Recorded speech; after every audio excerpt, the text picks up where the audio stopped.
sooth, I know not why I am so sad. It wearies me, and you say it wearies you.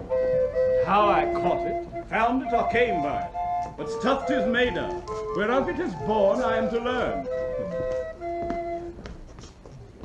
And such a want with sadness makes of me that I have much ado to know myself. Why, your mind is tossing on the ocean. There were your argosies with portly sail, like signors or rich burghers on the flood. Or as it were, the pageants of the sea do overpeer the petty traffickers, that curtsy to them, do them reverence, as they fly by them with their woven wings. Believe me, sir, had I such venture forth, the better part of my affection would be with my hopes abroad. I should still be plucking the grass to see where sits the wind, peering in maps for ports and piers and roads, and any object which might make me fear misfortune to my venture, out of doubt would make me sad. My wind cooling my broth would blow me to an ague when I thought what harm a wind too great at sea might do. I should not see the sandy hourglass run, but I should think of shallows and of flats, and see my wealthy Andrew docked in sand, veiling her high top lower than her ribs to kiss a berry. Should I go to church and see the holy edifice of stone, and not bethink me straight of dangerous rocks, which, touching but my gentle vessel's side, would scatter all her spices on the stream, enrobe the roaring waters with my silks, and in a word, but even now worth this, and now worth nothing. Why shall I have thought to think on this, and shall I lack thought to think that such a thing bechanced would make me sad? Oh, but tell not me. I know Antonio is sad to think upon his merchandise. Oh, believe me, no. I thank my fortune for it. My ventures are not in one bottom trusted, nor to one place, nor is my whole estate upon the fortune of this present year. Therefore my merchandise makes me not sad. Why, then you are in love. Oh, fie. What, not in love neither? Well, then let us say that you are sad because you are not merry, and 'twere as easy for you to laugh and leap and say that you are merry because you are not sad. Now, by two-headed Janus, nature hath framed strange fellows in her time, some that will evermore peep through their eyes and laugh like parrots at a bagpiper, and other, of such vinegar respect, that they'll not show their teeth in way of smile, though Nestor swear the jest be laughable. Here comes Bassanio, your most noble kinsman, Graziano and Lorenzo. Fare you well. We leave you now with better company. I would have stayed until I had made you marry, if worthier friends had not prevented me. Your worth is very dear in my regard. I take it your own business calls on you, and you embrace the occasion to depart. Good morrow, my good lord. Good signors both. When shall we laugh? Nay, when? You grow exceeding strange, must it be so? We'll make our leisures to attend on yours. My lord Bassanio, since you have met Antonio, we too will leave you. But at dinner time, I pray you, have in mind where we must meet. I will not fail you. You look not well, Signor Antonio. You have too much respect upon the world. They do lose it, they do buy it with much care. Believe me, you are marvelously changed. I hold the world, but as the world, Graziano, a stage, where every man must play a part, and mine a sad one. Let me play the fool. With mirth and laughter let old wrinkles come, and let my liver rather heat with wine than my heart cool with mortifying groans. Why should a man whose blood is warm within sit like his grandsire, cut in alabaster, sleep when he wakes, and creep into the jaundice by being peevish? I tell thee what, Antonio, I love thee, and it is my love that speaks. There are a sort of men whose visages do cream and mantle like a standing pond, and to a wilful stillness it attain, with purpose to be dressed in an opinion of wisdom, gravity, profound conceit, as who should say, I am Sir Oracle, and when I ope my lips, let no talk walk. Oh, my Antonio, I do know of these, that therefore are only reputed wise for saying nothing, when I am very sure if they should speak, would almost damn those ears that hearing them would call their brothers fools. I'll tell thee more of this another time, but fish not with this melancholy bait, for this fool gudgeon this opinion. Come, good Lorenzo, fare you on a while. I'll end my exhortation after dinner. We'll leave you then till dinner time. I am one of these same dumb wise men, for Graziano never lets me speak. Well, keep me company, but for 2 years more thou shalt not know the sound of thine own tongue. Farewell, I'll grow a talker for this gear. Thanks of faith, for silence is only commendable, and the neat's tongue dried, and a maid not bendable. Is that anything now? Graziano speaks an infinite deal of nothing, more than any man in all Venice. His reasons are as 2 grains of wheat hid in 2 bushels of chaff. You shall seek all day ere you find them, and when you have them, they are not worth the search. Well, tell me now, what lady is this same to whom you swore a secret pilgrimage that you today promised to tell me of? 'Tis not unknown to you, Antonio, how much I have disabled mine estate by something showing a more swelling port than my faint means would grant continuance. Nor do I now make moan to be abridged from such a noble rate. But my chief care is to come fairly off from the great debts wherein my time something too prodigal hath left me gauged. To you, Antonio, I owe the most, in money and in love. And from your love I have a warranty to unburden all my plots and purposes, how to get clear of all the debts I owe. I pray you, good Bassanio, let me know it. And if it stand, as you yourself still do, within the eye of honor, be assured, my purse, my person, my extremest means lie all unlocked to your occasions. In my school days, when I had lost a shaft, I shot his fellow of the self-same flight, the self-same way, with more advised watch, to find the other fourth. And by adventuring both, I oft found both. I urge this childhood proof because what follows is pure innocence. I owe you much, and, like a willful youth, that which I owe is lost. But if you choose to shoot another arrow that self-way that you did shoot the first, I do not doubt as I shall watch the aim, or to find both, or to bring your latter hazard back again, and thankfully rest debtor for the first. You know me well, and herein spent but time to wind about my love with circumstance.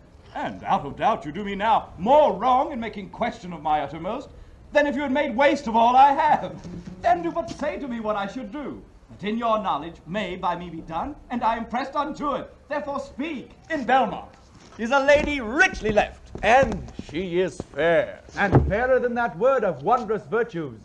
Sometimes from her eyes I did receive fair, speechless messages.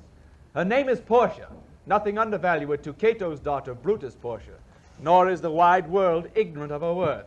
For the four winds blow in from every coast renowned suitors, and her sunny locks hang on her temples like a golden fleece. Which makes her seat at Belmont Colco strand, and many Jasons come in quest of her. Oh, my Antonio, had I but the means to hold a rival place with one of them, I have a mind presages me such thrift that I should questionless be fortunate. Thou knowest that all my fortunes are at sea. Neither have I money nor commodity to raise a present sum. Therefore go forth and try what my credit can in Venice do. That shall be racked even to the uttermost to furnish thee to Belmont, to fair Portia. Go, presently inquire, and so will I where money is. And I no question make, to have it of my trust or for my sake. By my troth, Nerissa, my little body is a-weary of this great world. You would be, sweet madam, if your miseries were in the same abundance as your good fortunes are. And yet, for aught I see, they are as sick that surfeit with too much, as they that starve with nothing. It is no mean happiness, therefore, to be seated in the mean. Superfluity comes sooner by white hairs, but competency lives longer. Good sentences and well pronounced. They would be better if well followed. If to do were as easy as to know what were good to do, chapels had been churches and poor men's cottages, princes' palaces. It's a good divine who follows his own instructions. I can easier teach 20 what were good to be done than be one of the 20 to follow mine own teaching. The brain may devise laws for the blood, but a hot temper leaps o'er a cold decree. Such a hair is madness the youth, to skip all the measures of good counsel the cripple. But this reasoning is not in the fashion to choose me a husband. Oh me, the word choose. I may neither choose whom I would, nor refuse whom I dislike. So is the will of a living daughter curbed by the will of a dead father. Is it not hard, Nerissa, that I cannot choose one nor refuse none? Your father was ever virtuous, and holy men in their deaths have good inspirations. Therefore the lottery that he hath devised in these 3 chests of gold, silver, and lead, wherein he who chooses his meaning chooses you, will no doubt never be chosen by any rightly but one who shall rightly love. But what warmth is there in your affection towards any of these princely suitors that are already come? I pray thee, overname them, and as thou namest them, I will describe them, and according to my description, level at my affection. First, there is the Neapolitan prince. Aye, that's a colt indeed, for he does nothing but talk of his horse, and makes it a great appropriation to his own good parts that he could chew him himself. I am much afeard milady, his mother, played false with a smith. Then there is the County Palatine. He doth nothing but frown, as who should say, if you'll not have me, choose. He hears merry tales and smiles not. I fear he will prove the weeping philosopher when he grows old, being so full of unmannerly sadness in his youth. I had rather be married to the death's head with the bone in its mouth than to either of these. God defend me from these two. How say you then by Monsieur de Beaumont, the French lord? God made him, and therefore let him pass for a man. In truth, I know it is a sin to be a mocker, but he hath a horse better than the Neapolitans, a better bad habit of frowning than the Count Palatine. He is every man in no man. If a throstle sing, he falls straight a-capering. He will fence with his own shadow. If I should marry him, I should marry 20 husbands. If he would despise me, I would forgive him, for if he love me to madness, I shall never requite him. What say you then to young Falconbridge, the Baron of England? You know I say nothing to him, for he understands me not, nor I him. He is neither Latin, French, nor Italian, and you will come into the court and swear that I have a poor pennyworth in the English. He is a proper man's picture, but alas, who can converse with a dumb show? How oddly he is suited! I think he bought his doublet in Italy, his round hose in France, his bonnet in Germany, and his behavior everywhere.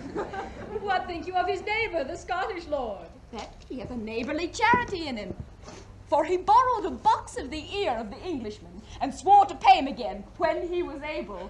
I think the Frenchman became his surety and sealed under for another. How like you the young German, the Duke of Saxony's nephew? Very vilely in the morning when he is sober, and most vile in the afternoon when he is drunk. When he is best, he is little worse than a man, and when he is worst, he is a little better than a beast. And worst fall that ever fell, I hope I shall make shift to go without him. If he should offer to choose, and choose the right casket, you should refuse to do your father's will if you should refuse to accept him. Therefore, for fear of the worst, I pray thee, set a deep glass of Rhenish wine on the contrary casket. For if the devil be within and that temptation without, I know he will choose it. I'll do anything, Nerissa, ere I'll be married to a sponge. You need not fear, lady, the having any of these lords, for they have acquainted me with their determinations, which is indeed to return to their homes and trouble you with no more suit, unless you may be won by some other sort than your father's impositions, depending on the casket. If I live to be as old as Sibylla, I will die as chaste as Diana, unless I be obtained by the manner of my father's will. I am glad this parcel of wooers are so reasonable, for there's not one among them but I dote on his very absence, and I pray God grant them a fair departure. Do you not remember, lady, in your father's time, a young Venetian, a scholar and a soldier that came hither in the company of the Marquis of Montferrat? Yes, it was Bassanio, as I think he was called. True, madam.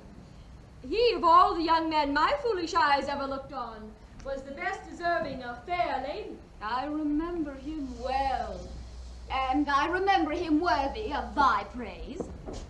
How now, what you? The 4 strangers seek you, madam, to take their leave, and there is a forerunner come from a 5th, the Prince of Morocco, who brings word the prince, his master, will be here tonight. If I could bid the 5th welcome with so good a heart as I could bid the other 4 farewell, I should be glad of his approach.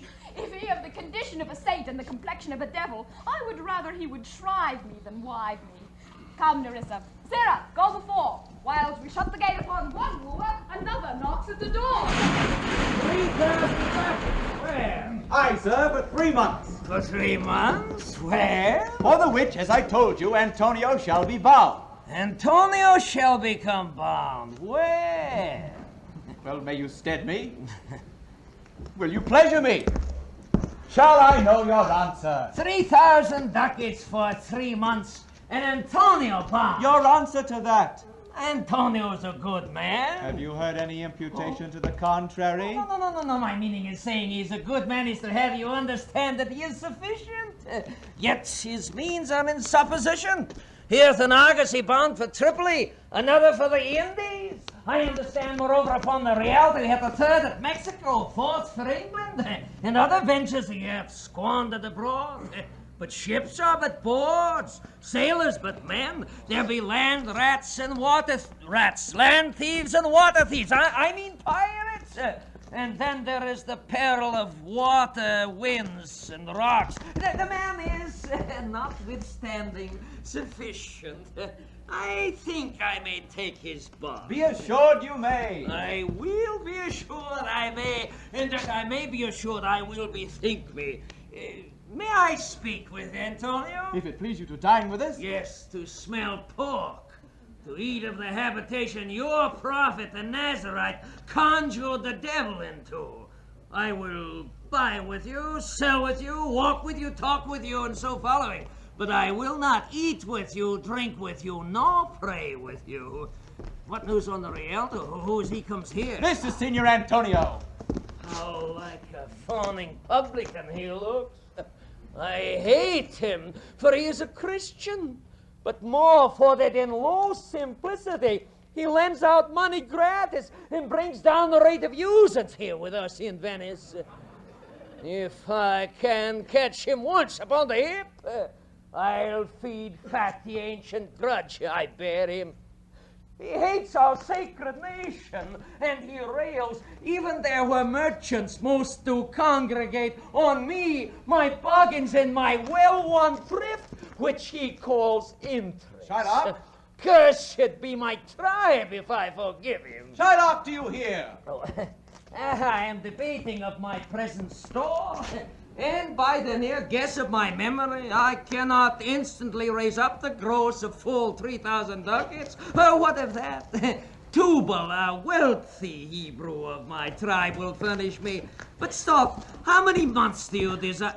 Oh, rest you fair, good signor. Your worship was the last man in our mouths.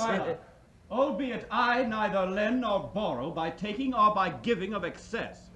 Yet to supply the ripe wants of my friend, I'll break a custom. Is he yet possessed how much he would? Aye, 3,000 ducats. And for 3 months. I had forgot. 3 months? You told me so. Well, then, you're bonded. Let me see. But here you. Methought you said you neither lend nor borrow upon advantage. I do never use it. When Jacob grazed his uncle Laban's sheep, that Jacob from our holy Abram was, as his wise mother wrought in his behalf, the third possessor. Aye, he was the third. And what of him? Did he take interest? No, not take interest, not as you would say directly interest. Mark what Jacob did. When Laban and himself were compromised that all the eanlings that were streaked and pied should fall to Jacob's hire, the ewes being rank at the end of autumn turned to the rams, and when the work of generation was between these woolly breeders in the act, the skillful shepherd peeled me certain wands, and in the doing of the deed of kind, he stuck them up before the fulsome ewes, who then conceiving, did at eating time for party-colored lambs. These were Jacob's. This was a way to thrive, and he was blessed. And thrift is blessing if men steal it not. This was a venture, sir, that Jacob served for. A thing not in his power to bring to pass, but swayed in fashion by the hand of heaven. Was this inserted to make interest good? Or is your gold and silver ewes and rams? I cannot tell. I make them breed as fast. But not me, signor. Mark you this, Bassanio. The devil can cite scripture for his purpose. An evil soul producing holy witness is like a villain with a smiling cheek, a goodly apple rotten at the heart. Oh, what a goodly outside falsehood hath. 3,000 ducats, 'tis a good round sum. 3 months from 12, and let me see the rate. Well, Shylock, shall we be beholden to you? Signor Antonio, Many a time and oft in the reality you've rated me about my monies and my usances. Still have I borne it with a patient shrug, for sufferance is the badge of all our tribe. You call me misbeliever, cutthroat dog, and spit upon my Jewish gabardine, and all for use as that which is mine own. Well then, it now seems you need my help. Go to then. You come to me and you say, Shylock, we would have monies. You say so, you who did void your robe upon my beard, and foot me as you spurn a stranger cut across your threshold. Monies is your suit. What should I say to you? Should I not say, have the dog money? Is it possible a cur can let 3,000 ducats? Or should I bend low and in bondsman's key, with bated breath and whispering humbleness, say this? Fair sir, you spit on me on Wednesday last. You spurned me such a day. Another day you called me dog, and for these courtesies I lend you that much money. I am as like to call thee so again, To spit on thee again, to spurn thee too. If thou wilt lend this money, lend it not as to thy friend. for when did friendship take a breed of barren metal of his friend? But lend it rather to thine enemy, who, if he breaks, thou mayest with better face exact the penalty. Why, look you how you storm. I would be friends with you and have your love.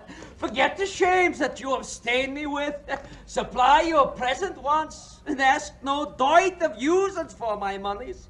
You'll not hear me.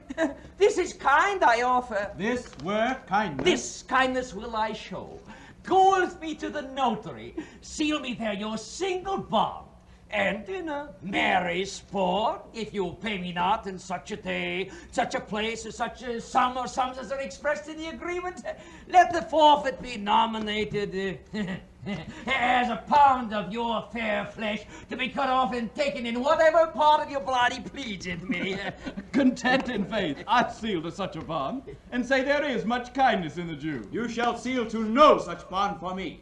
I had rather dwell in my necessity. Oh, I fear not, man. I am not forfeited within these 2 months. That's a month before this bond expires.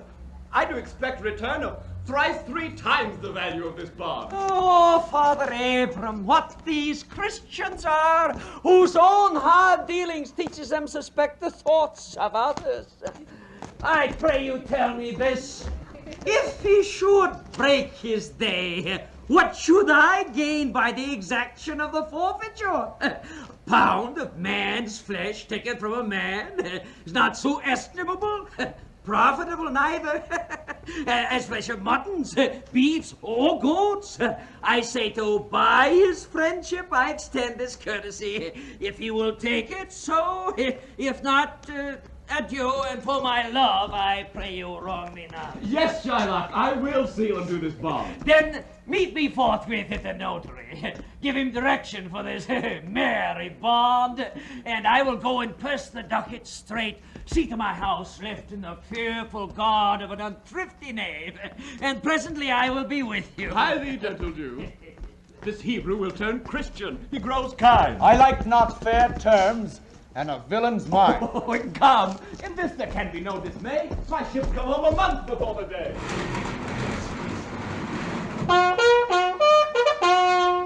Mislike me not for my complexion, the shadowed livery of the burnished sun, to whom I am a neighbor and near bred.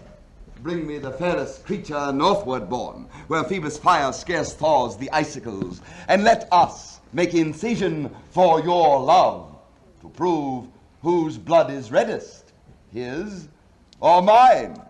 I tell thee, lady, this aspect of mine hath feared the valiant. By my love, I swear the best regarded virgins of our clime have loved it too. I would not change this hue, except to steal your thoughts, my gentle queen. In terms of choice, I am not solely led by nice direction of a maiden's eye. Besides, the lottery of my destiny bars me the right of voluntary choosing. But if my father had not scattered me and edged me by his wit to yield myself his wife, who wins me by that means I told you, your self-renowned prince then stood as fair as any comer I have looked on yet for my affection. Even for that I thank you. Therefore I pray you, lead me to the caskets to try my fortune. By this scimitar that slew a Sophie, and a Persian prince that won 3 fields of Sultan Solomon's, I would outstare the sternest eyes that look, outbrave the heart most daring on the earth, pluck the young sucking cub from the she-bear, yea, mock the lion when he roars for prey, to win thee, lady. But alas the while, if Hercules and Lycus play at dice, which is the better man, the greater throw may turn by fortune from the weaker hand. So is Alcides beaten by his page, and so may I, blind fortune leading me, miss that which one unworthier may attain, and die with greeding. You must take your chance, and either not attempt to choose at all, or swear before you choose, if you choose wrong, never to speak to lady afterward in way of marriage. Therefore, be advised. No, will not. Come, bring me unto my chance. First forward to the temple. After dinner your hazard shall be made. Good fortune then, to make me blessed or cursed among men. Certainly my conscience will serve me to run from this Jew, my master. The fiend is at mine elbow, and tempts me, saying to me, Gobbo, Launcelot, Gobbo, good Launcelot, or good Gobbo, use your legs, take the start, run away. My conscience says, no. Take heed, honest Launcelot. Take heed, honest Gobbo, or, as aforesaid, honest Launcelot Gobbo. Do not run. Scorn running with thy heels. Well, the most courageous fiend bids me pack. We are, says the fiend. Away, says the fiend. Rouse up a brave mind for the heavens, says the fiend, and run!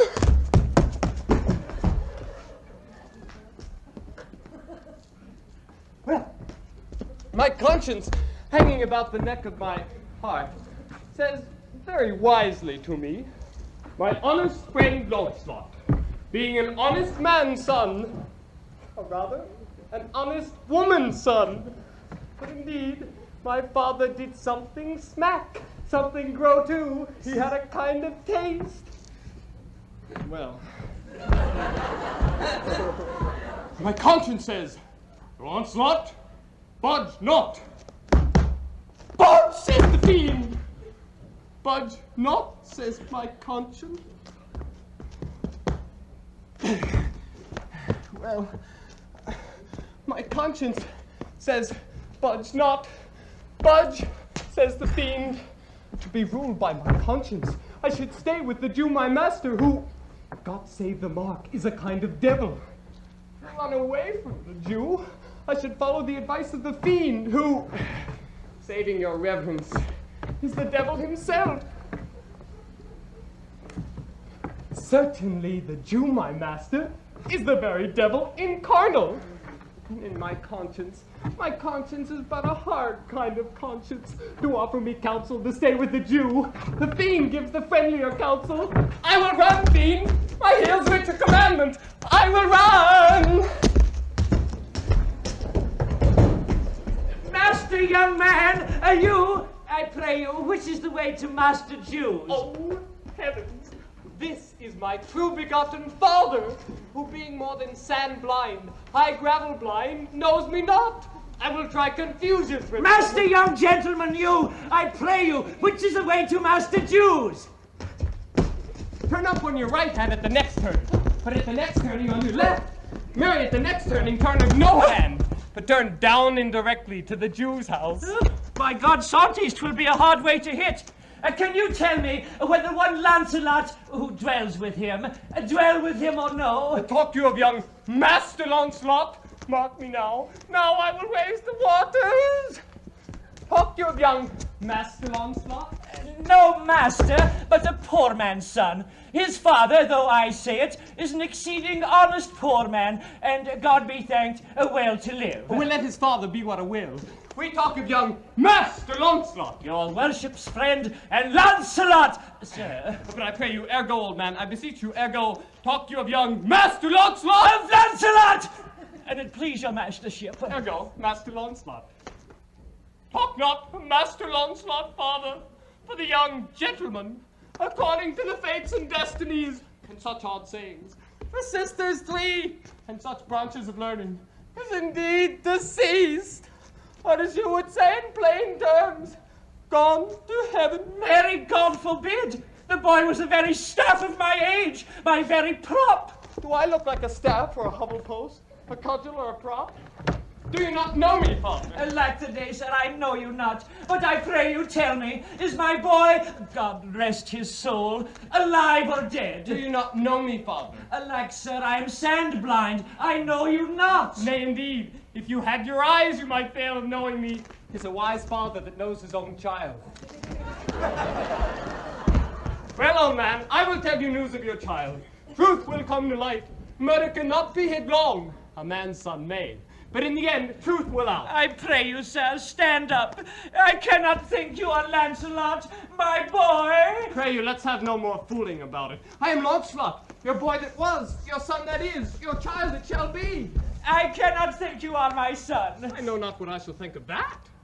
But I am Launcelot the Jew's man, and I am sure Marjorie, your wife, was my mother. Her name is Marjorie indeed. I'll be sworn, if thou be Launcelot, thou art mine own flesh and blood. Lord worshipped mighty be, what a beard thou hast got! Thou hast more hair on thy chin than Dobbin, my fill horse, has on his tail. It would seem then that Dobbin's tail grows backwards. I'm sure he had more hair of his tail than I of my chin when I last saw him. Lord, how thou art changed! How dost thou and thy master agree? I have brought him a present. How agreest thou now? Well, but for mine own part, as I have set up my rest to run away, so I will not rest till I've run some ground. My master's a very Jew. Give him a present, give him a halter. I am famished in his service. You may tell every finger I have with my ribs. Father, I am glad you are come. Give me your present to one Master Bassanio, who indeed gives rare new liveries. If I serve not him, I will run as far as God has any ground. Oh, rare fortune! Here comes the man! To him, father! For I am a Jew if I serve the Jew any longer. You may do so, but let it be so hasted that supper be ready at the farthest by 5 o'clock. See these letters delivered. Put the liveries to making, and desire Graciano to come anon to my lodging. To him, father. God bless your worship. Gramercy, wouldst thou art with me? Here's my son, sir, a poor boy. Not a poor boy, sir, but the rich Jew's man. That would, sir, as my father shall specify. He has a great infection, sir, as one would say. Indeed, sir, the short and the long is, I serve the Jew, and hath the desire, as my father shall specify unto you. Miss Master and he, seeking your worship's reverence, are scarce catered cousins. Indeed, sir, the Jew having done me wrong, doth cause me, as I hope my father, being an old man, shall fruitify unto you. I have here a dish of doves I would bestow upon your worship, and my suit is... Indeed, sir, in very brief, the suit is impertinent to myself, as you shall know by this honest old man. And though I say it, though old man, yet poor man, my father. I will speak for both. What would you? Why, serve you, sir. That is the very defect of the matter. I know thee well. Thou hast obtained thy suit. Shylock, thy master, spoke with me this day, and hath preferred thee. If it be preferment to leave a rich Jew service to follow so poor a gentleman. Oh, indeed, sir. The old proverb is very well parted between my master Shylock and you, sir. You have the grace of God, sir, and he hath enough. Ha ha! Thou speak'st it well. Go, father, with thy son. Take leave of thy old master and inquire my lodging out. Give him a livery more guarded than his fellows. See it done. In, father. I cannot get a service, no. I have ne'er a tongue in my head. Well, if any man in Italy have a fair paper which doth offer to swear upon a book, I shall have good fortune. Go to. Here's a simple line of life. Here's a small trifle of wives. Indeed, 15 wives is nothing. 11 maids and 9 widows is a simple coming in for one man. And then to escape drowning thrice. And be in peril of my life with the edge of a feather bed. Here are simple escapes indeed. Well, if thought should be a woman, 'tis a good went in, father. I think my leave to do in this 59. I pray thee, good Leonardo.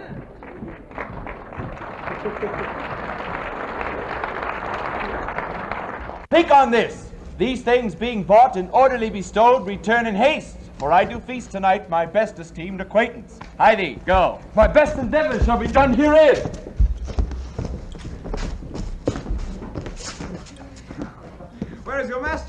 Yonder, sir, he walks.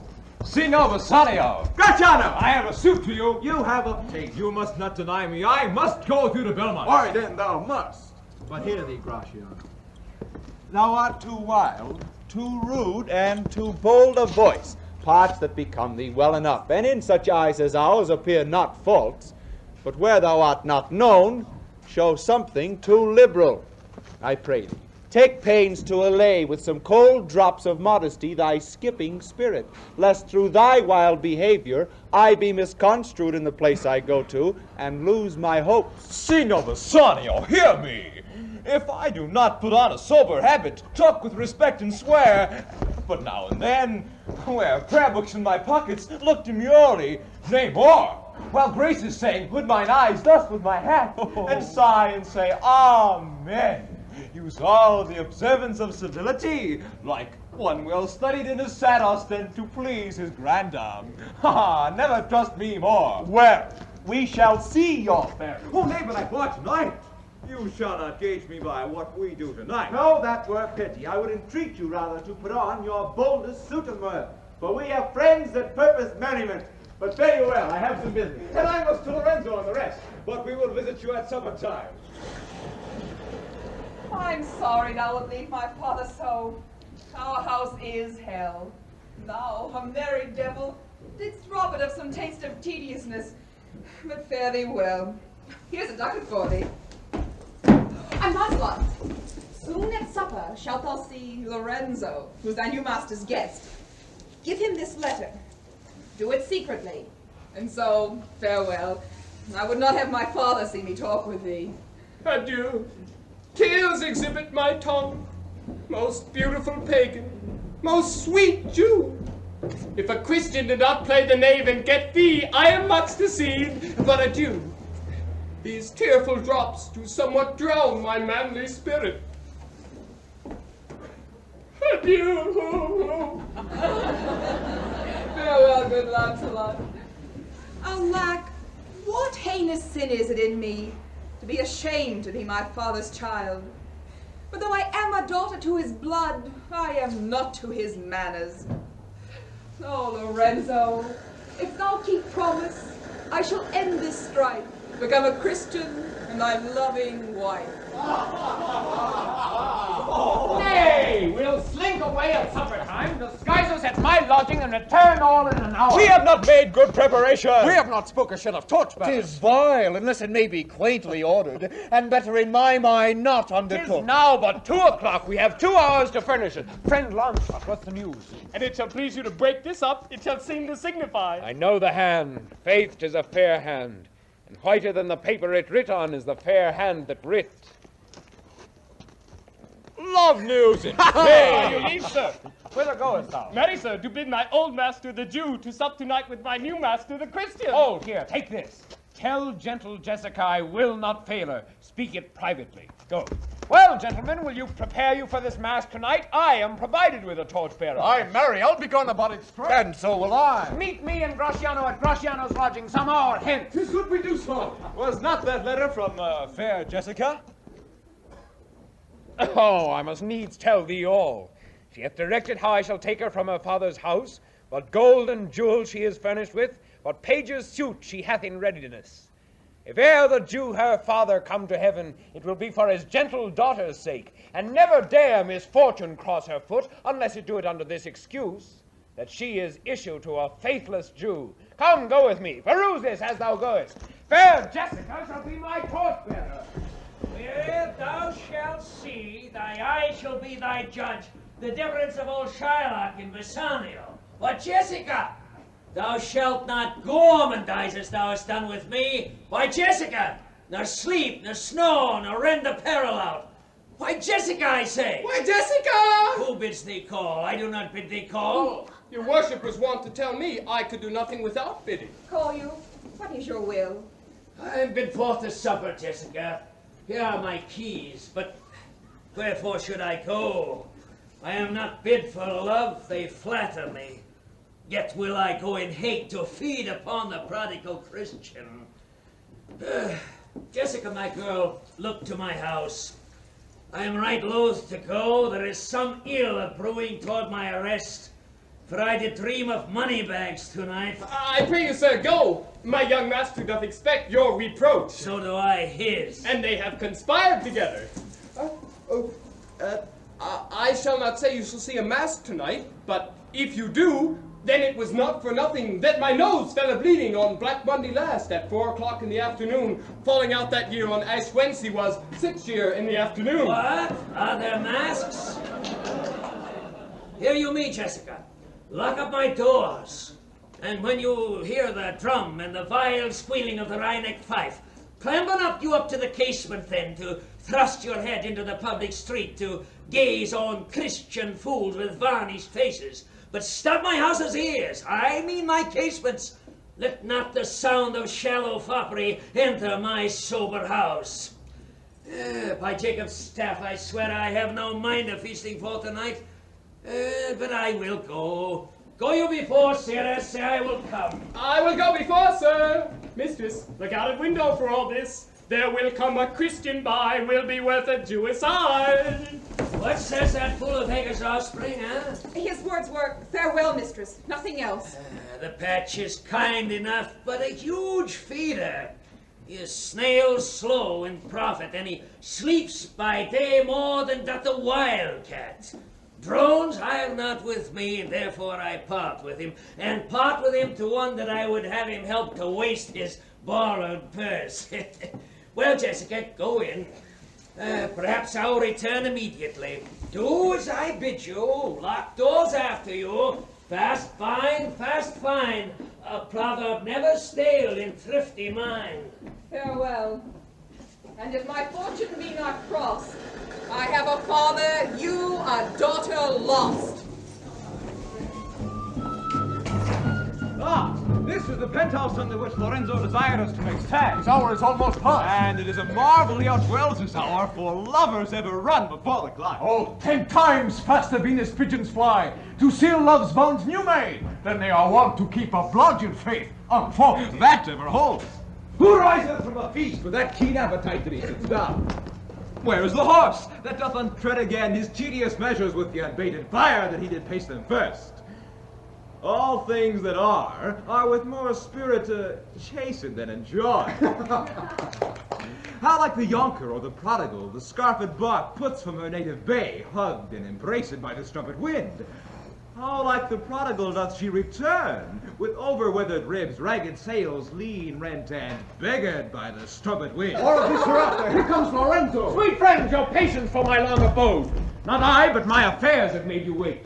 When you shall play the thieves for wives, I'll watch as long as you then. Approach. Here dwells my father Jew. Ho, who's within? Who are you? Tell me for more certainty. Albeit I'll swear I do know your tongue. Lorenzo and thy love. Oh, Lorenzo, certain, and my love indeed. For who love I so much? And who knows but you, Lorenzo, whether I am yours? Oh, heaven and thy thoughts are witness that thou art. Here, catch this casket. It's worth the pains. Oh, I'm glad 'tis night, and you do not look on me, for I'm much ashamed of my exchange. Oh, but love is blind, and lovers cannot see the pretty follies they themselves commit. If they could, Cupid himself would blush to see me thus transformed to a boy. Descend, for you must be my torchbearer. What? Must I hold a candle to my shades? Oh, for they in themselves, good sooth, are too light. Why, 'tis an office of discovery, love, and I should be obscure. Oh, so are you, sweet, even in the lovely garnish of a boy. But come at once. Close night doth play the runaway, and we are stayed for at Bassanio's feast. I'll make fast the doors and gild myself with some more ducats, and be with you straight. Oh, by my foot, a Gentile and no Jew. Beshrew me, but I love her heartily. For she is wise, if I can judge of her, and fair she is, if that mine eyes be true. And true she is, as she hath proved herself. And therefore, like herself, wise, fair, and true, shall she be placed in my constant soul. What, art thou come? On, gentlemen, away! Our masking mates by this time for us stay. Who's there? Signor Antonio. Oh, by Gratiano, where are all the rest? 'Tis 9 o'clock. Our friends all stay for you. No mass tonight. The wind has come about. Bassanio presently will go aboard. I've sent 20 out to seek for you. I'm glad of it. I desire no more delight than to be under sail and gone tonight. Go! Draw aside the curtains and discover the several caskets to this noble prince.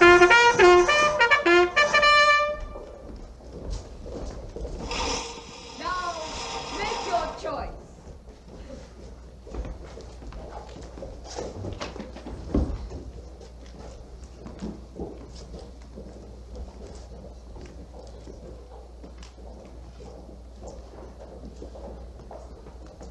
The first of gold, which this inscription bears, who chooseth me shall gain what many men desire. The second, silver, which this promise carries, who chooseth me shall get as much as he deserves. This third, dull lead, with warning all is blunt. Who chooseth me must give and hazard all he hath. How shall I know if I do choose the right? The one of them contains my picture, Prince. If you choose that, then I am yours with all. Some god direct my judgment. Let me see. I will survey the inscriptions back again. What says this leaden casket? Who chooseth me must give and hazard all he hath. Must give? For what? For lead? Hazard for lead? This casket threatens. Men who hazard all do it in the hope of fair advantages. A golden mind stoops not to shows of dross. I'll then not give, nor hazard aught for lead. What says this silver with her virgin hue? Who chooseth me shall get as much as he deserves. As much as he deserves. Pause there, Morocco, and weigh thy value with an even hand. If thou be estrated by thy estimation, thou dost deserve enough, and yet enough may not extend so far as to the lady. And yet, to be afeard of my deserving were but a weak disabling of myself. As much as I deserve. Why, that's the lady. I do in birth deserve her, and in fortunes, in graces, and in qualities of breeding. But more than these, in love I do deserve. What if I strayed no further, but chose here? Let's see once more the saying engraved in gold. Who chooseth me shall gain what many men desire. Why, that's the lady. All the world desires her. From the four corners of the earth they come to kiss this shrine, this mortal breathing saint. The Hyrcanian desert and the vasty wilds of wild Arabia are as thoroughfares now for princes to come view fair Portia. The watery kingdom whose ambitious head spits in the face of heaven is no bar to stop the foreign spirits, but they come as o'er a brook to see fair Portia. One of these three contains her heavenly picture. Is like that lead contains her. It were damnation to think so base a thought. It were too gross to rib her cerecloth in the obscure grave. Or shall I think in silver she's immured, being 10 times undervalued to tried gold? Oh, sinful thought! Never so rich a gem was set in worse than gold. They have in England a coin that bears the figure of an angel, stamped in gold, but that's insculped upon. But here an angel in a golden bed lies all within. Deliver me the key, here do I choose and thrive I as I may. There, take it, and if my form lie there, then I am yours.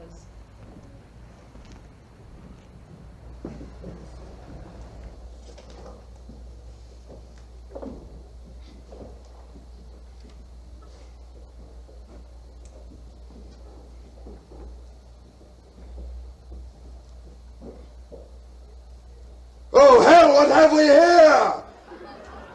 A carrion death, within whose empty eye there is a written scroll. I'll read the writing.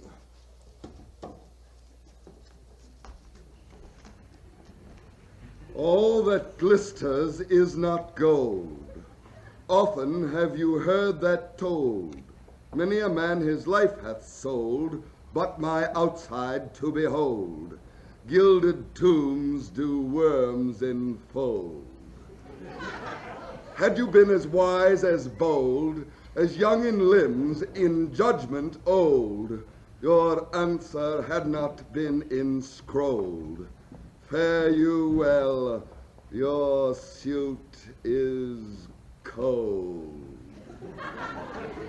Cold indeed in labor lost, then farewell heat and welcome frost. Portia, adieu. I have too grieved a heart to take a tedious leave, thus losers part.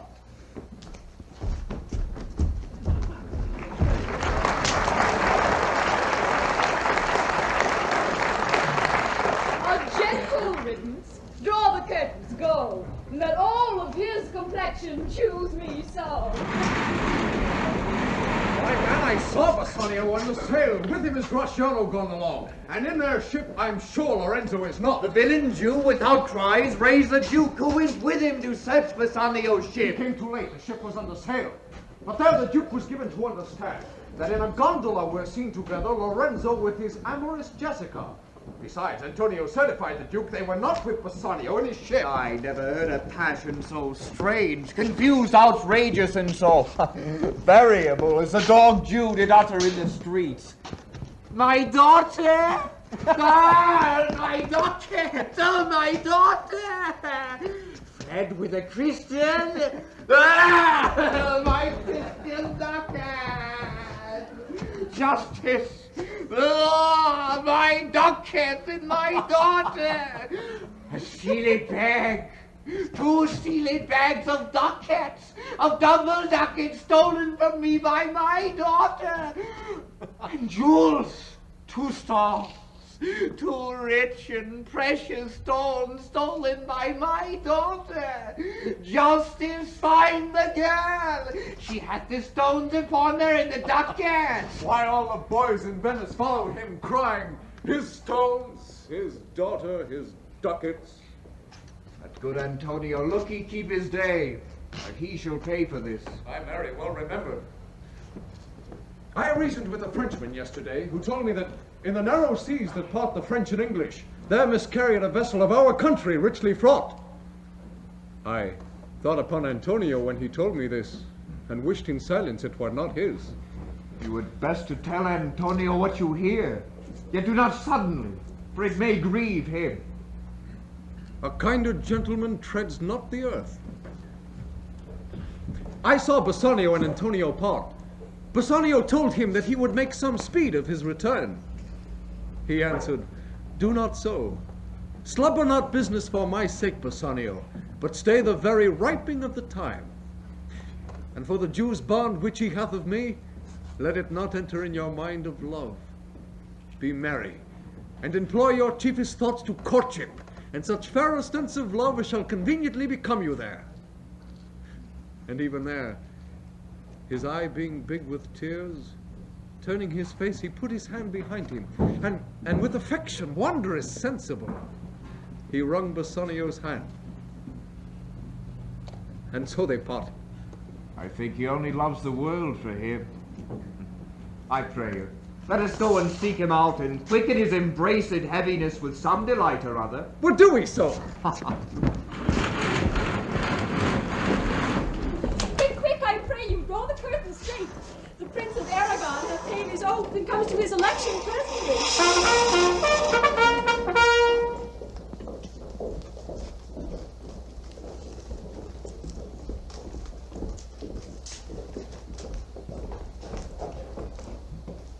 Behold, there stand the caskets, noble prince. If you choose the one wherein I am contained, straight shall our nuptial rites be solemnized.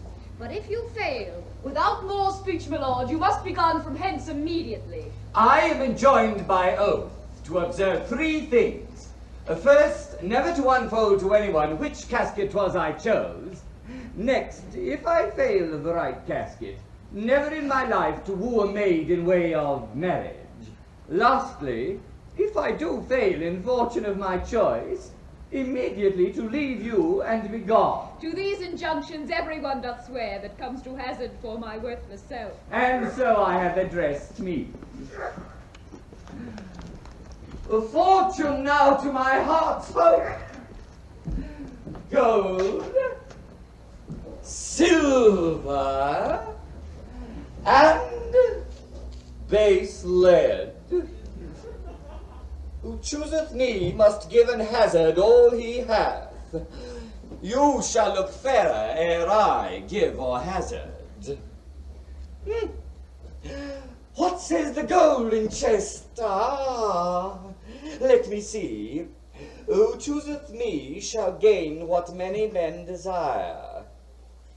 What many men desire? That many may be meant by the fool multitude that choose by show, not learning more than a fond eye doth teach, which prize not to the interior, but like the martlet, builds in the weather on the outward wall, even in the force and road of casualty. I will not choose what many men desire, because I will not jump with common spirit, and rank me with the barbarous multitude. Why then to thee, thou silver treasure house, tell me once more what title thou dost bear. Who chooseth me shall get as much as he deserves, and well said too. For who shall go about to cozen fortune, and be honorable without the stamp of merit? Let none presume to wear an undeserved dignity. Oh, that estates, degrees, and offices were not derived corruptly, and that true honor were purchased by the merit of the wearer. How many then should cover that stand bare? How many be commanded that command? How much low peasantry would then be gleaned from the true seed of honor, and how much honor picked from the chaff and ruin of the times to be new varnished? Well, but to my choice. Who chooseth me shall get as much as he deserves. I will assume deserts. Give me a key for this, and instantly unlock my fortunes here.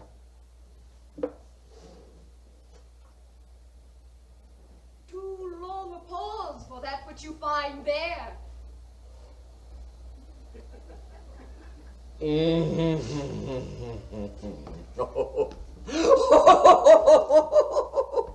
What's here? The portrait of a blinking idiot, presenting me a schedule. I will read it.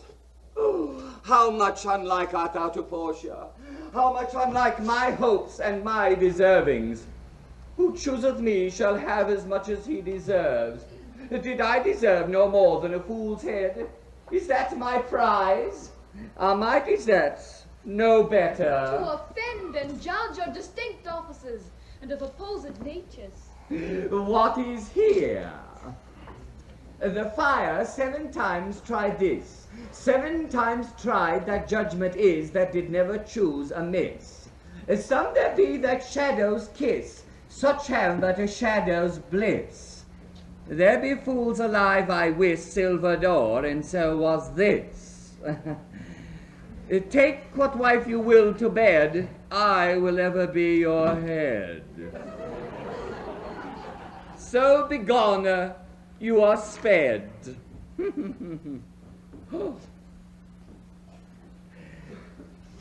Still more fool I shall appear by the time I linger here. With 1 fool's head I came to woo, but I go away with 2. Sweet adieu. I'll keep my oath, patiently to bear my wrath. Thus had the candle singed the moth.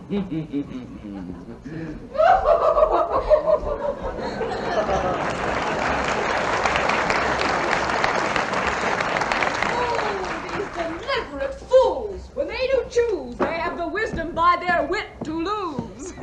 ancient saying is no heresy.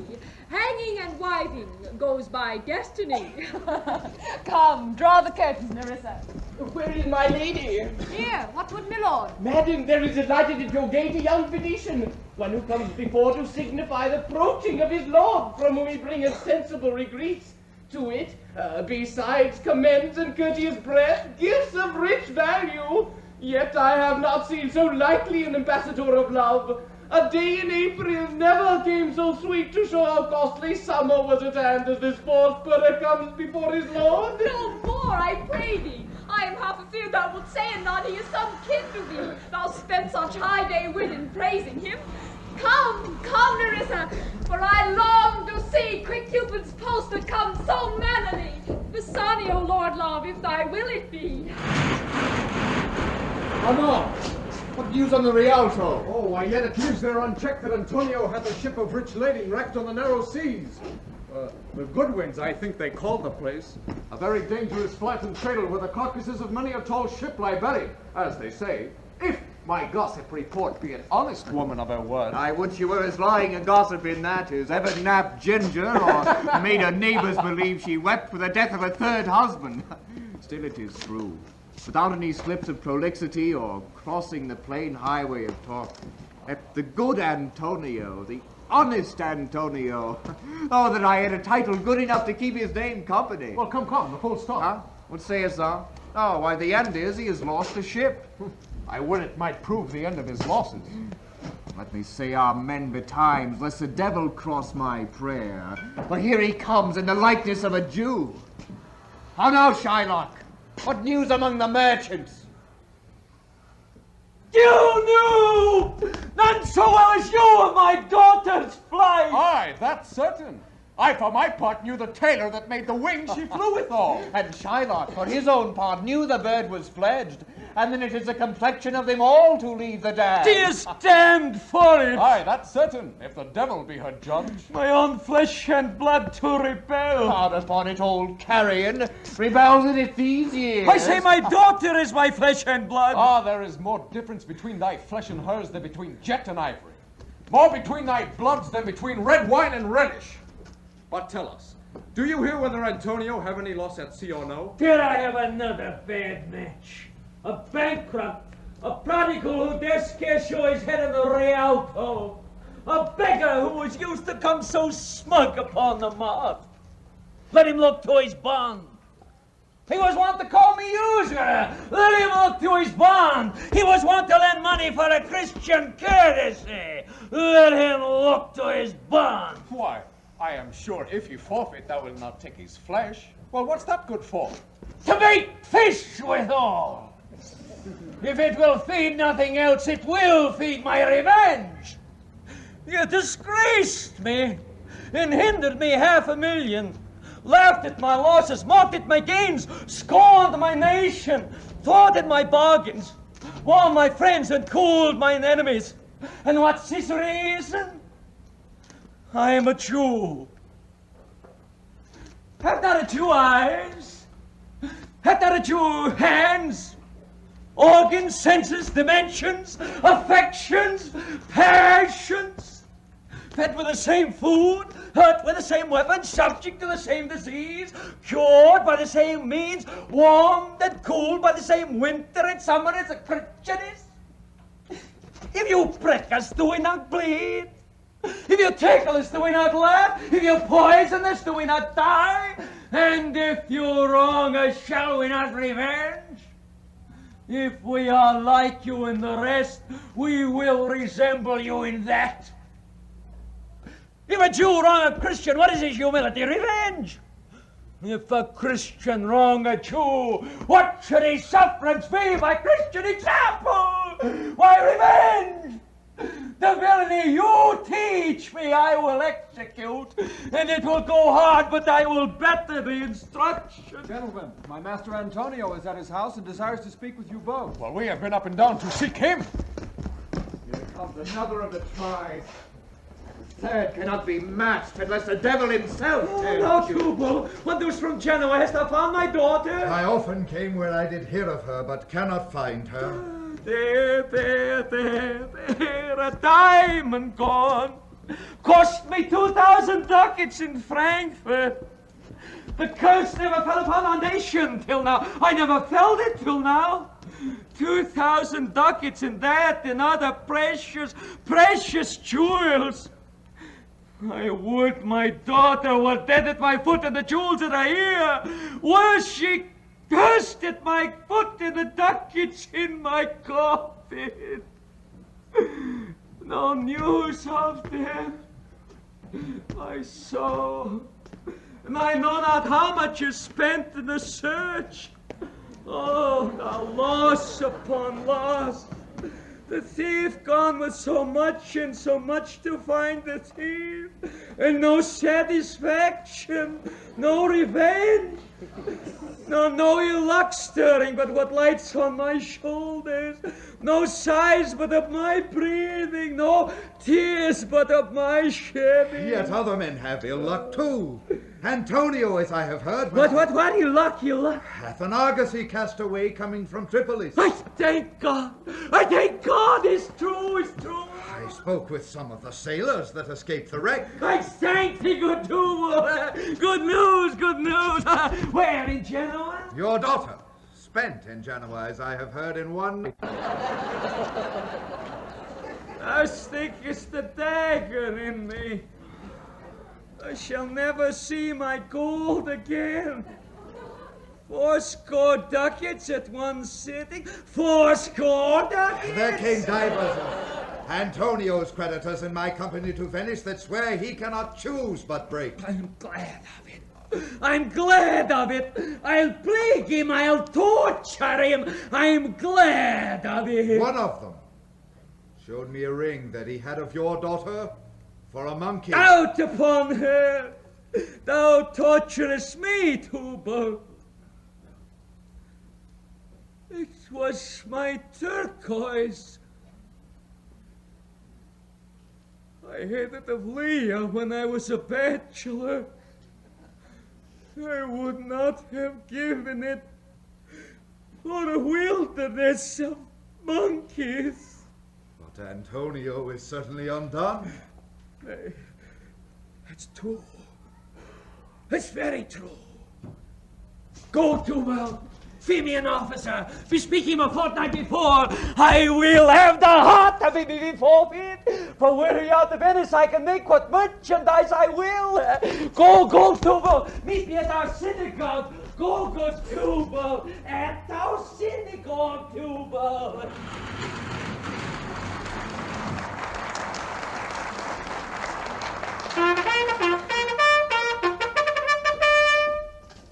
I pray you, tarry. Pause a day or two before you hazard. For in choosing wrong, I lose your company. Therefore, forbear a while.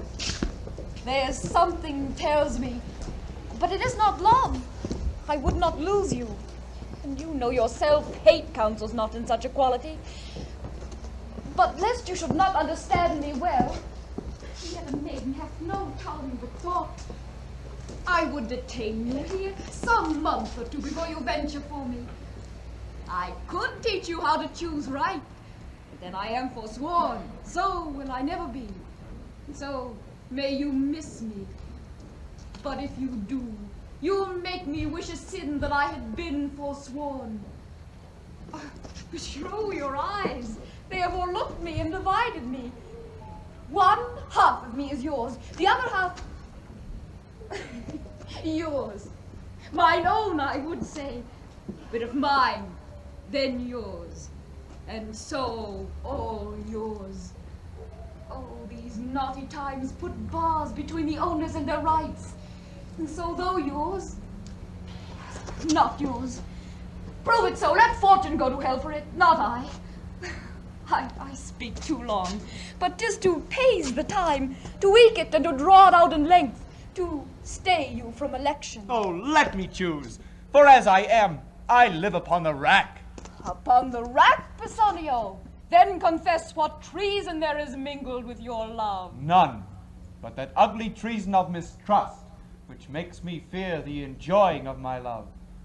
There may as well be enmity and life, 'tween snow and fire, as treason in my love. Aye, but I fear you do speak upon the rack, where men enforced do speak anything. Promise me life, and I'll confess the truth. Well then, confess and live. Confess and love have been the very sum of my confession. Oh, happy torment, when my torturer doth teach me answers for deliverance. But let me to my fortune in the caskets. Away then. I am locked in one of them. If you do love me, you will find me out. Nerissa and the rest, stand all aloof. Let music sound while he doth make his choice. Then, if he lose, he makes a swan-like end, fading in music. The comparison may stand more proper. My eye shall be the stream and watery deathbed for him. He may win. And what is music then?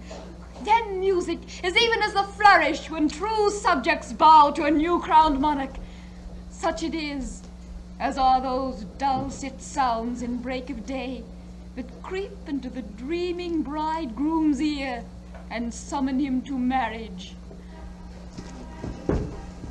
Now he goes, with no less presence, but with much more love than young Alcides, when he did redeem the virgin tribute paid by howling Troy to the sea monster.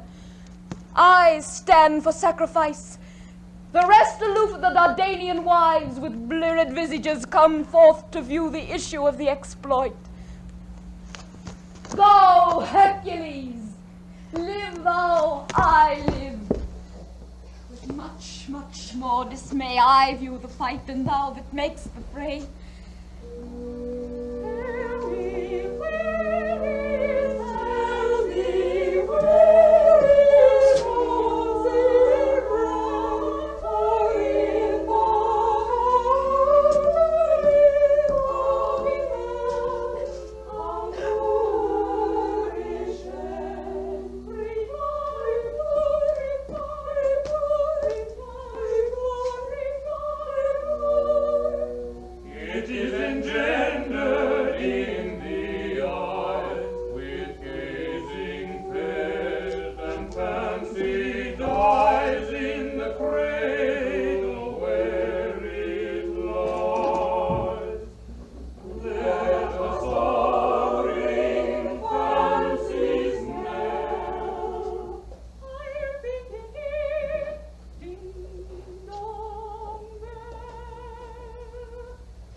So, may these outward shows be least themselves.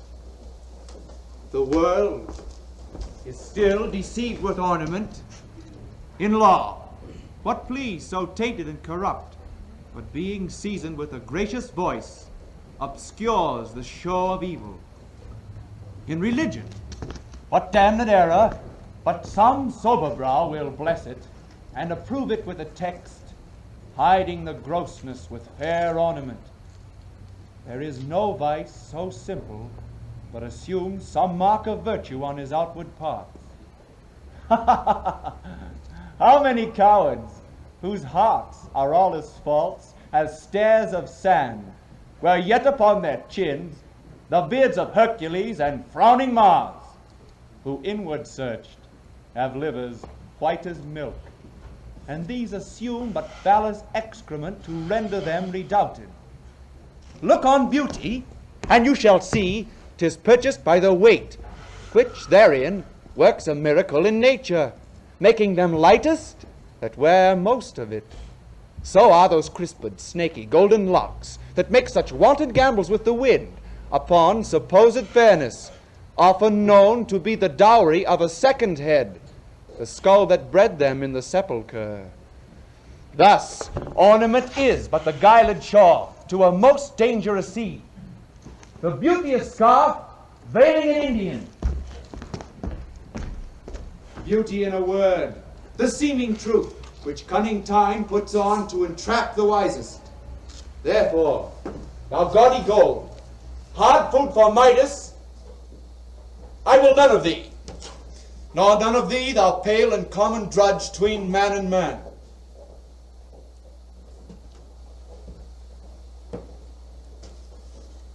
But thou meager lead, which rather threatenest than dost promise aught, thy paleness moves me more than eloquence. And here choose I, joy be the consequence.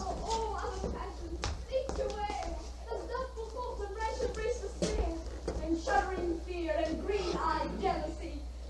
Oh, love, be moderate, and lay thy ecstasy in measuring thy joy. Scant the success, I feel too much thy blessing. Make it less for fear I serve it. What find I here? Fair Portia's counterfeit!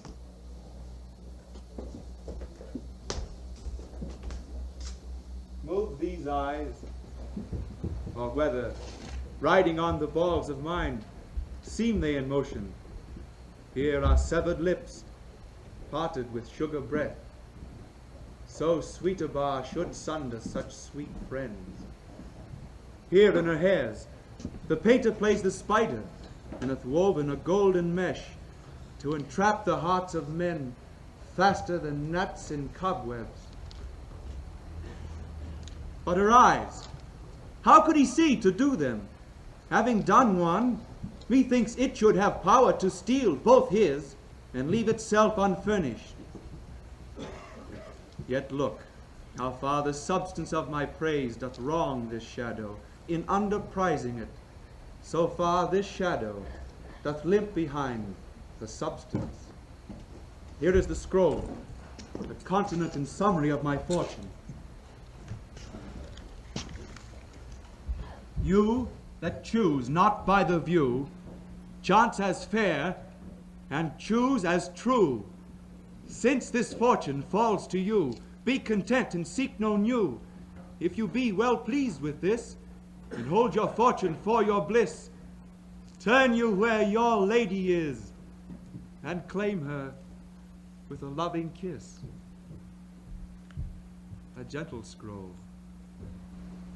Fair lady, by your leave, I come by note to give and to receive.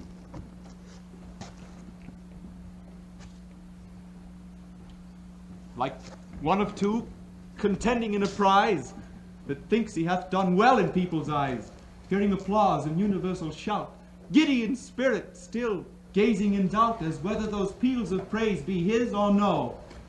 So stand I, thrice fair lady, even so, as doubtful whether what I see be true, until confirmed, signed, ratified by you.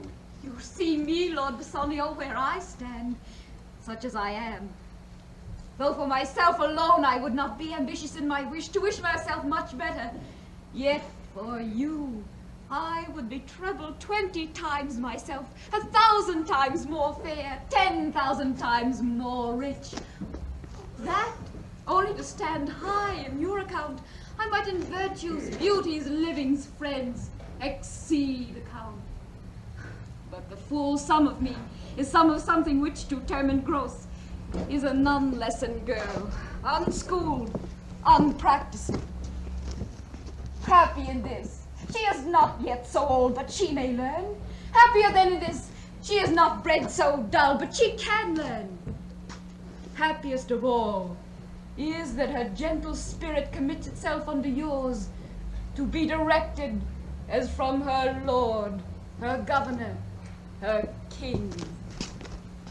Myself and what is mine, to you and yours is now converted.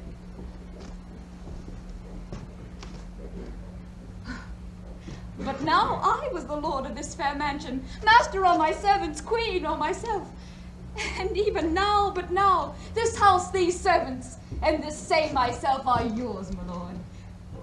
I give them with this ring, which, when you part from, lose or give away, let it presage the ruin of your love, and be my vantage to exclaim on you. Madam, you have bereft me of all words. Only my blood speaks to you in my veins, and there is such confusion in my powers, as after some oration by a beloved prince fairly spoke, there doth appear among the buzzing pleased multitude, where every something, being blent together, turns to a wild of nothing, save of joy, expressed and not expressed. But when this ring parts from this finger, then parts light from hence. Oh, then be bold to say, Bassanio's dead. My lord and lady, it is now our turn who have stood by and seen our wishes prosper to cry good joy. Good joy, my lord and lady. My lord Bassanio, and my gentle lady, I wish you all the joy that you can wish, for I'm sure you can wish none from me. And when your honors mean to solemnize the bargain of your faith, I do beseech you, even at that time, I may be married too, with all my heart, so thou canst get a wife. I thank your lordship. You have got me one. Well, my eyes, my lord, can see as swift as yours. You saw the mistress, I beheld the maid. You love, I love. For intermission no more pertains to me, my lord, than you. Your fortune stood upon the caskets there. And so did mine too, as the matter falls. For wooing here until I sweat again, and swearing till my very roof was dry with oaths of love at last. If promise last, I got a promise from this fair one here to have her love, provided that your fortune achieved her mistress. Is this true, Nerissa? Madam, it is. So you stand pleased with all. And do you, Gratiano, mean good faith? Yes, faith, my lord. Our feast shall be much honored in your marriage. We'll play with him the first boy for 1,000 ducats. What, and stake down? No, we shall ne'er win at that sport and stake down. But who comes here? Lorenzo and his infidel, one and my old Venetian friend, Salanio. Lorenzo and Salanio, welcome hither.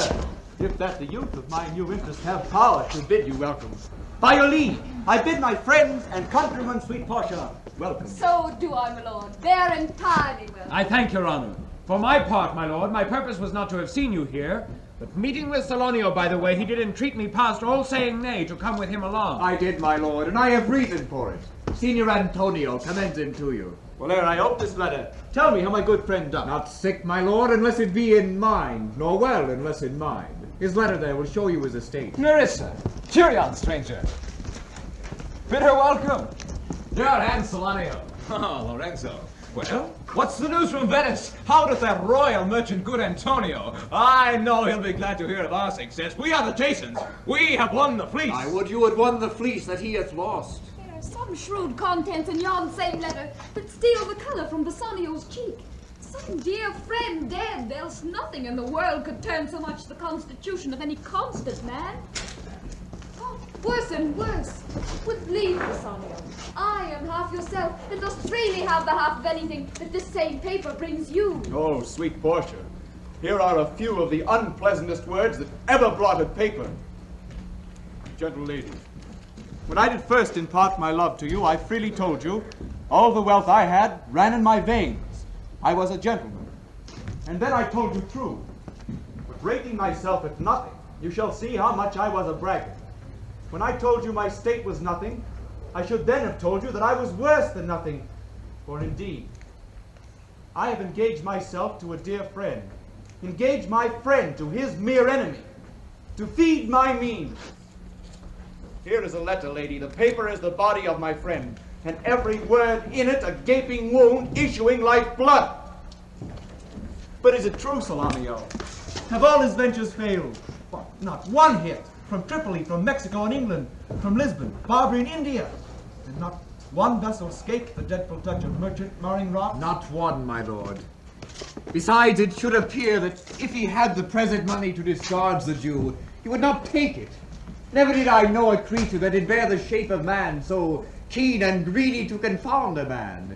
He plies the Duke at morning and at night, and doth impeach the freedom of the state if they deny him justice. 20 merchants, the Duke himself, the magnimicos of greatest port, have all persuaded with him, but none can drive him from the envious plea of forfeiture, justice, and his bond. When I was with him, I heard him swear to Tubal and to Chus, his countrymen, that he would rather have Antonio's flesh than 20 times the value of the sum that he did owe him.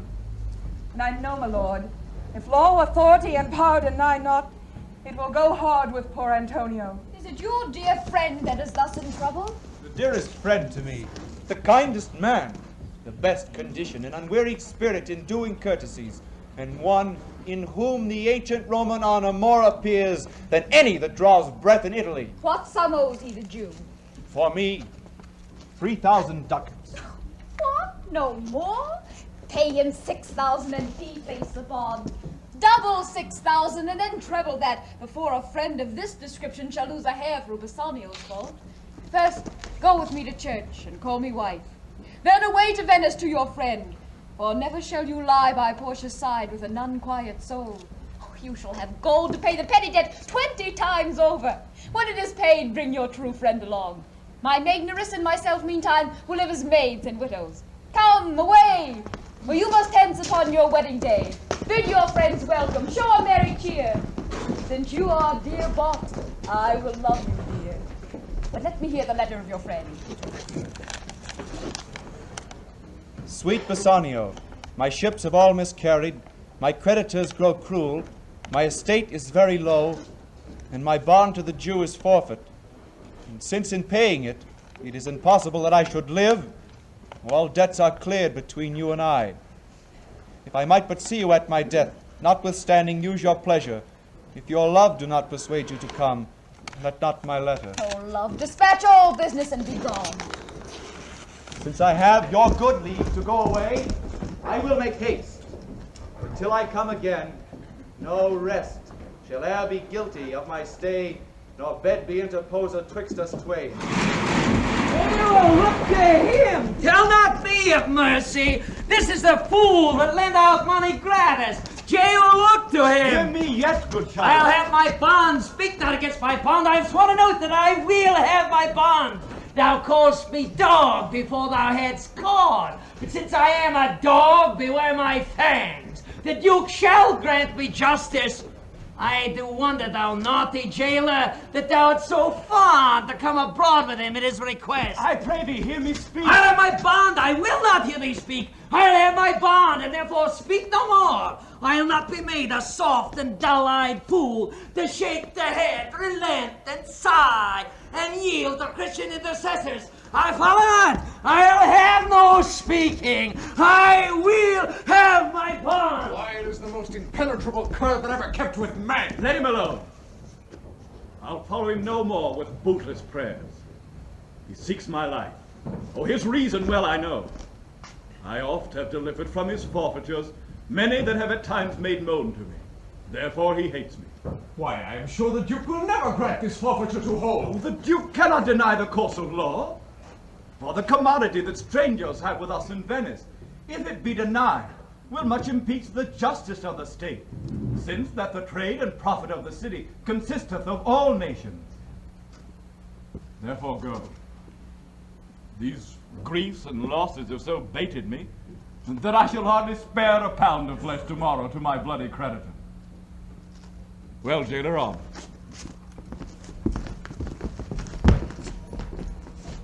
Pray God Bassanio come to see me pay his debt, and then I care not.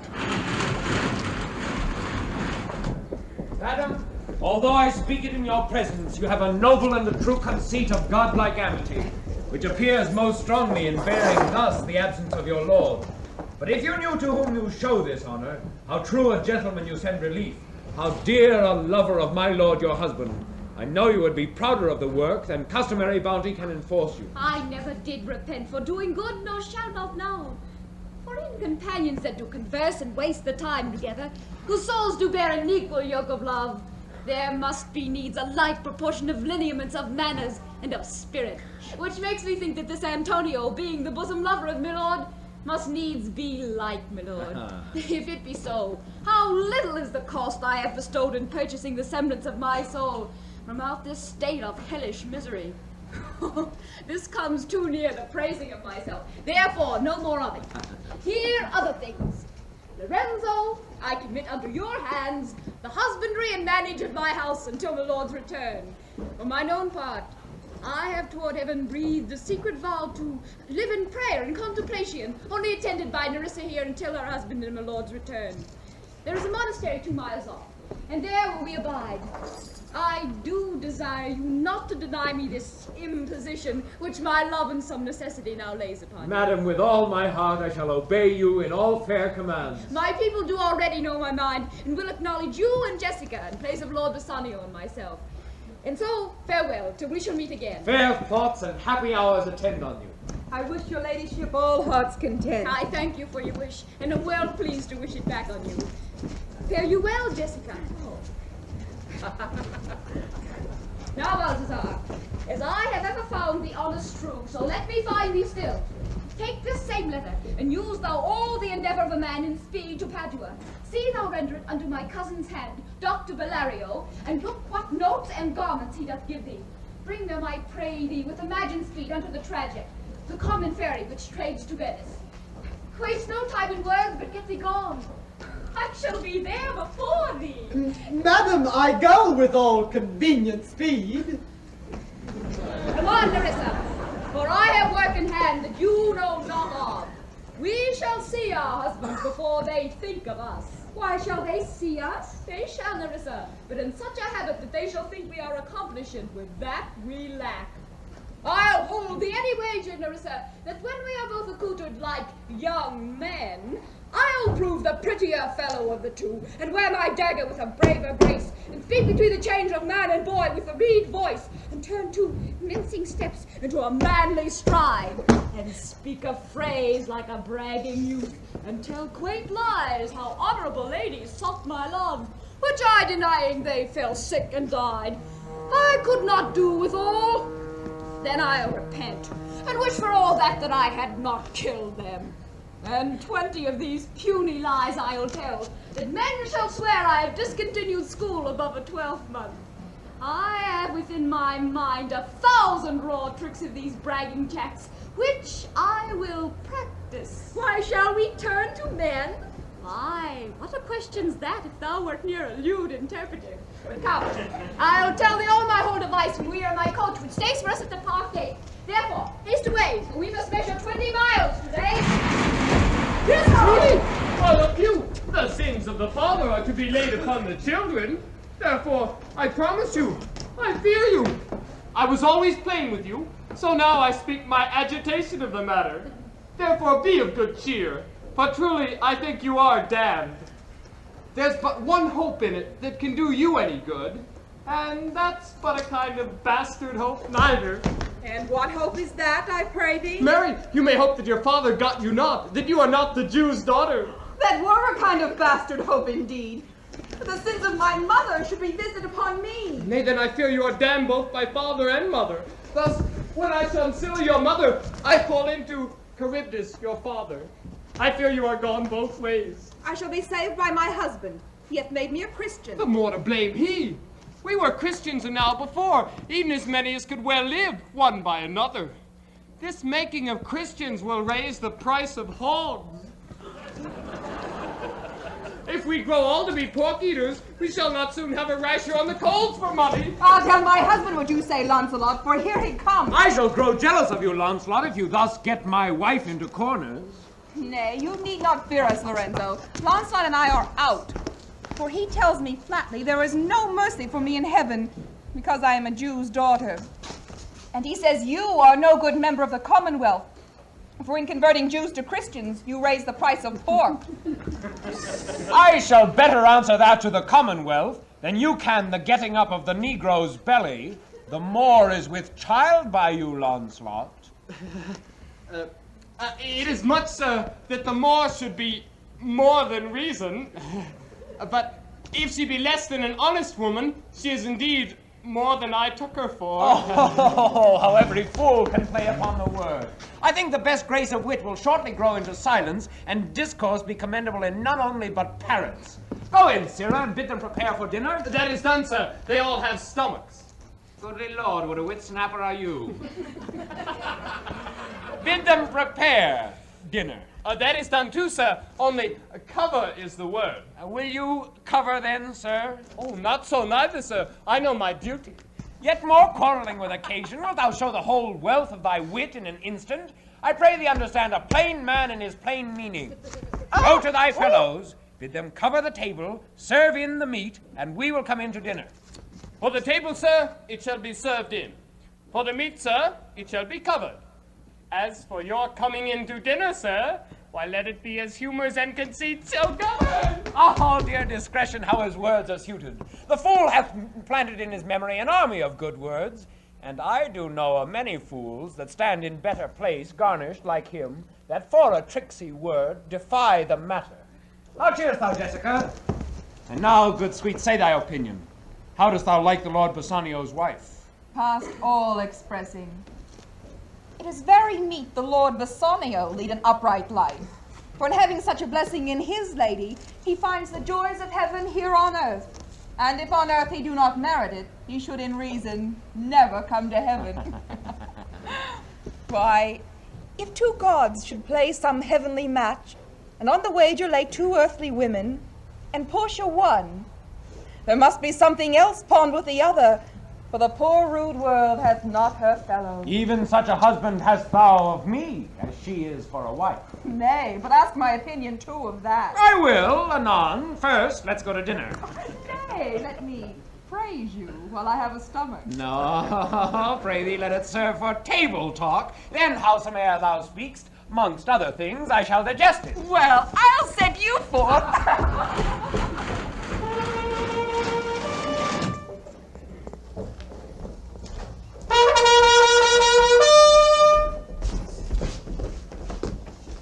What is Antonio here? Ready, so please your grace.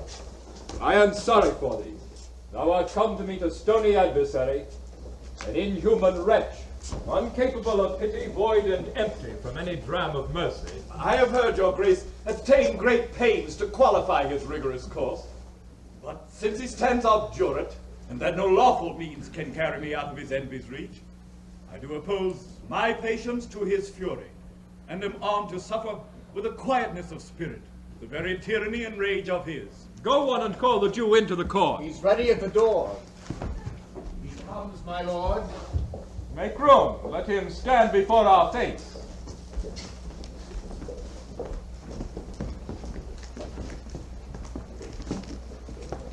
Shylock, the world thinks, and I think so too, that thou but leadst this fashion of thy malice to the last hour of the act, and then thou'lt show thy mercy and remorse more strange than is thy strange apparent cruelty. And where thou now exactst the penalty, which is a pound of this poor merchant's flesh, thou wilt not only loose the forfeiture, but, touched with human gentleness and love, forgive a moiety of the principal. Glancing an eye of pity on those losses which have of late so huddled on his back, and now to press a royal merchant down, and pluck commiseration of his state from brassy bosoms and rough hearts of flint, from stubborn Turks and Tartars never trained in offices of tender courtesy. We all expect a gentle answer, Jew. I have possessed your grace of what I purpose, and by our holy Sabbath have I sworn to have the due and forfeit of my bond. If you deny me, let the danger light upon your charter and your city's freedom. You'll ask me why I'd rather choose to have a weight of carrion flesh than to receive 3,000 ducats. I'll not answer that, but say it is my humor. Is it answered? What if my house be troubled with rats, and I be pleased to give 10,000 ducats to have it bathed? What, are you answered yet? Some men there are love not a gaping pig. Some are mad if they behold a cat. Some, when the woolen bagpipe sings in the nose, cannot contain their urine. For affection, mistress of passion, sways it to the mood of what it likes or loathes. Now for your answer. As no firm reason can be rendered why he cannot abide a gaping pig, why he a harmless necessary cat, why he a woolen bagpipe, but perforce must yield to such inevitable shame as to offend himself, being offended. So I can give you no answer, nor I will not, more than a larger hate and certain loathing I bear Antonio, why I follow thus a losing suit against him. Are you answered? This is no answer, thou unfeeling man. to excuse the current of thy cruelty. I am not bound to please thee with my answer. Do all men kill the things they do not love? Hates any man the thing he would not kill? Every offense is not a hate at first. What? Wouldst thou have a serpent sting thee twice? I pray you, think your question with the Jew. You may as well go stand upon the beach and bid the main flood bait his usual height. You may as well use question with the wolf, why he hath made the ewe bleat for the lamb. You may as well forbid the mountain pines to wag their high tops, and to make no noise when they are fretted with a gust of heaven. You may as well do anything most hard, as seek to soften that, than which what's harder, his Jewish heart. Therefore I beseech you, make no more offers, use no further means, but with all brief and plain conveniency, let me have judgment, and the Jew his will. For thy 3,000 ducats, here is 6. If every ducat in 6,000 ducats were in 6 parts, and every part a ducat, I would not draw them. I would have my bond. How shalt thou hope for mercy, rendering none? What judgment shall I dread? Doing no wrong. You have among you many a purchased slave, which, like your asses and your dogs and mules, you use in abject and in slavish parts because you bought them. Shall I say to you, let them be free? Marry them to your heirs. Why sweat they under burdens? Let their beds be made as soft as yours. Let their palates be seasoned with such viands. You will answer, the slaves are ours. So do I answer you. The pound of flesh which I demand of him is dearly bought. 'Tis mine, and I will have it. If you deny me, fie upon your law. There is no force in the decrees of Venice. I stand here for judgment. Answer, shall I have it? Upon my power I may dismiss this court, unless Bellario, a learned doctor whom I have sent for to determine this, come here today. My lord, here stays without a messenger with letters from the doctor, new come from Padua. Oh, bring us the letters. Call in the messenger. Good cheer, Antonio. What man? Courage yet. The Jew shall have my flesh. Blood, bones and all. And thou shalt lose for me 1 drop of blood. I am a tainted wether of the flock, meetest for death. The weakest kind of fruit drops earliest to the ground, so let me. You cannot be better employed, Bassanio, than to live still and write mine epitaph.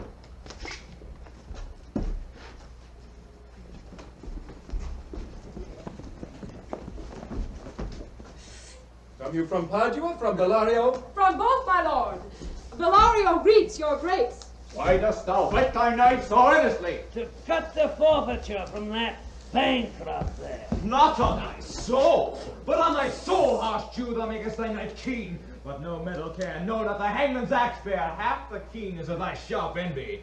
Can no prayers pierce thee? No, none that thou hast wit enough to make. Oh, be thou damned, an execrable dog, and for thy life let justice be accused. Thou almost makest me waver in my faith to hold opinion with Pythagoras, that souls of animals infuse themselves into the trunks of men. Thy current spirit govern a wolf, who hanged for human slaughter, even from the gallows did his fell soul fleet.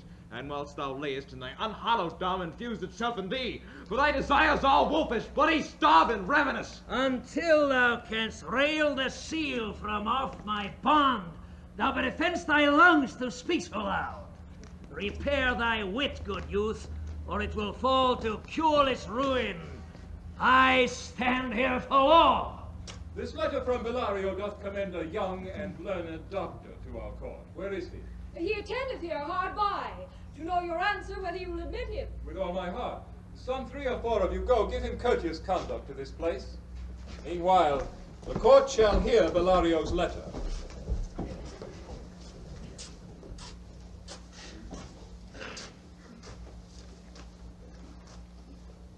Your grace shall understand that at the receipt of your letter, I am very sick. But in the instant that your messenger came, in loving visitation was with me a young doctor of Rome. His name is Balthazar. I acquainted him with the cause and controversy between the Jew and Antonio the merchant. We turned o'er many books together. He is furnished with my opinion which bettered with his own learning, the greatness whereof I cannot enough commend, comes with him at my importunity to fill up your grace's request in my stead. I beseech you, let his lack of years be no impediment to let him lack a reverend estimation, for I never knew so young a body with so old a head. I leave him to your gracious acceptance, whose trial shall better publish his commendation. You hear the learned Bellario, what he writes? And here I take it is the doctor come. Give me your hand. Came you from Bellario? I did, my lord. You are very welcome. Take your place. Are you acquainted with the difference that holds the present question in the court? I am informed truly of the cause. Which is the merchant here, and which the Jew? Antonio and old Shylock, both stand forth. Is your name Shylock? Shylock is my name. Of a strange nature is the suit you follow, yet in such a rule that the Venetian law cannot impugn you as you do proceed. You stand within his danger, do you not? Aye, so he says. You confess the bond? I do. Then must the Jew be merciful. On what compulsion must I? Tell me that. The quality of mercy is not strained. It droppeth as the gentle rain from heaven upon the place beneath. It is twice blessed. It blesseth him that gives and him that takes. 'Tis mightiest in the mightiest. It becomes the throned monarch better than his crown. His scepter shows the force of temporal power, the attribute to awe and majesty, wherein doth sit the dread and fear of kings. But mercy is above this sceptred sway. It is enthroned in the hearts of kings. It is an attribute to God himself. And earthly power doth then show likest gods, when mercy seasons justice. Therefore, Jew, though justice be thy plea, consider this, that in the course of justice none of us should see salvation. We do pray for mercy, and that same prayer doth teach us all to render the deeds of mercy. I have spoke thus much to mitigate the justice of thy plea, which if thou follow, this strict court of Venice must needs give sentence against the merchant here. My deeds upon my head. I crave the law, the penalty and forfeit of my bond.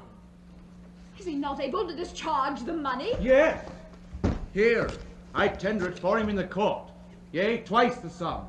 If that will not suffice, I will be bound to pay it 10 times all, on forfeit of my hands, my head, my heart. If this will not suffice, it must appear that malice bears down truth. And I beseech you, rest once the law to your authority. To do a great right, do a little wrong, and curb this cruel devil of his will. It must not be. There is no power in Venice can alter a decree establishing, to be recorded for a precedent, and many an error by the same example will rush into the state. It cannot be. A Daniel come to judgment, yea, a Daniel. O wise young judge, how I do honor thee. I pray you, let me look upon the bond. Here it is, Reverend Doctor, here it is. Shylock, there's thrice thy money offered thee. An oath, I have an oath in heaven. Shall I lay perjury upon my soul? No, not for Venice. Why, this bond is forfeit. And lawfully by this the Jew may claim upon the flesh to be by him cut off nearest the merchant's heart. Be merciful. Take thrice thy money. Bid me tear the bond. When it is paid according to the tenor, it doth appear you're a worthy judge. You know the law. Your exposition hath been most sound. I charge you by the law, of which you're a well-deserving pillar, proceed to judgment. By my soul, I swear there is no power in the tongue of man to alter me. I stand here on my bond. Most heartily I do beseech the court to give the judgment. Why then, thus it is. You must prepare your bosom for his knife. Oh, noble judge! Oh, excellent young man! For the intent and purpose of the law hath full relation to the penalty, which here appeareth due upon the bond. 'Tis very true, O wise and upright judge. How much more elder art thou than thy looks? Therefore, Lay bare thy bosom. Aye, his breast, so says the bond, doth it not, noble judge? Nearest the heart, those are the very words. It is so. Are there balance here to weigh the flesh? I have them ready. Have by some surgeon, Shylock, on your charge, to stop his wounds, lest he do bleed to death. Is it so nominated in the bond? Is not so expressed, but what of that? 'Twere good you do so much for charity. I cannot find it. 'Tis not in the bond. You, merchant, have you anything to say? But little. I am armed and well prepared. Give me your hand, Bassanio. Fare you well. Grieve not that I am fallen to this for you, for herein fortune shows herself more kind than is her custom. It is still her use to let the wretched man outlive his wealth, and you with hollow eye and wrinkled brow an age of poverty, from which lingering penance of misery does she cut me off. Commend me to your honorable wife. Tell her the process of Antonio's end. Say how I loved you. Speak me fair in death. And when the tale is told, let her be judge whether Bassanio had not once a love. Repent you not that you shall lose your friend, and he repents not that he pays your debt. For if the Jew do cut but deep enough, I'll pay it instantly, with all my heart. Antonio, I am married to a wife which is as dear to me as life itself. But life itself, my wife, and all the world are not with me esteemed above thy life. I would lose all. I sacrifice them all here to this devil to deliver you. Your wife would give you little thanks for that if she were by to give you greatly. I have a wife whom I protest I love. I would she were in heaven so she could entreat some power to change this cursed Jew. 'Tis well you offer it behind her back, the which would make else an unquiet house. These be Christian husbands. I have a daughter.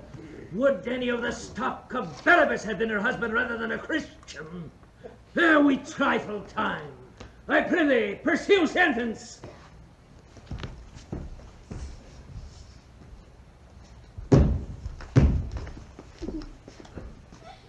A pound of that same merchant's flesh is mine. The court awards it, and the law doth give it. Most rightful judge. And you must cut the flesh from off his breast. The law allows it, and the court awards it. Most learned judge, a sentence. Come, prepare. Hurry a little.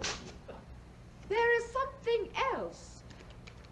This bond doth give thee here no jot of blood. The words expressly are a pound of flesh. Take then thy bond, take thou thy pound of flesh, but in cutting it, if thou dost shed one drop of Christian blood, thy lands and goods are by the laws of Venice confiscate unto the state of Venice. Oh, upright judge, mock you, oh learned judge. Is that the law? Thyself shall see the act.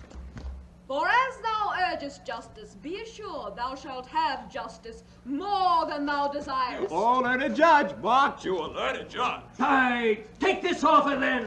Pay the bond thrice and let the Christian go. Here's the money. Soft. The Jew shall have all justice. Soft, no haste.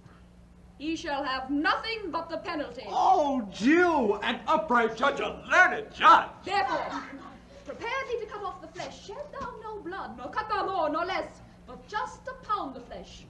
If thou cuts less or more than a just pound, be it so much as makes it light or heavy in the substance, or the division of the 20th part of one poor scruple. Nay, if the scale do turn but in the estimation of a hair, thou diest, and all thy goods are confiscated. Second Daniel, a Daniel Jew.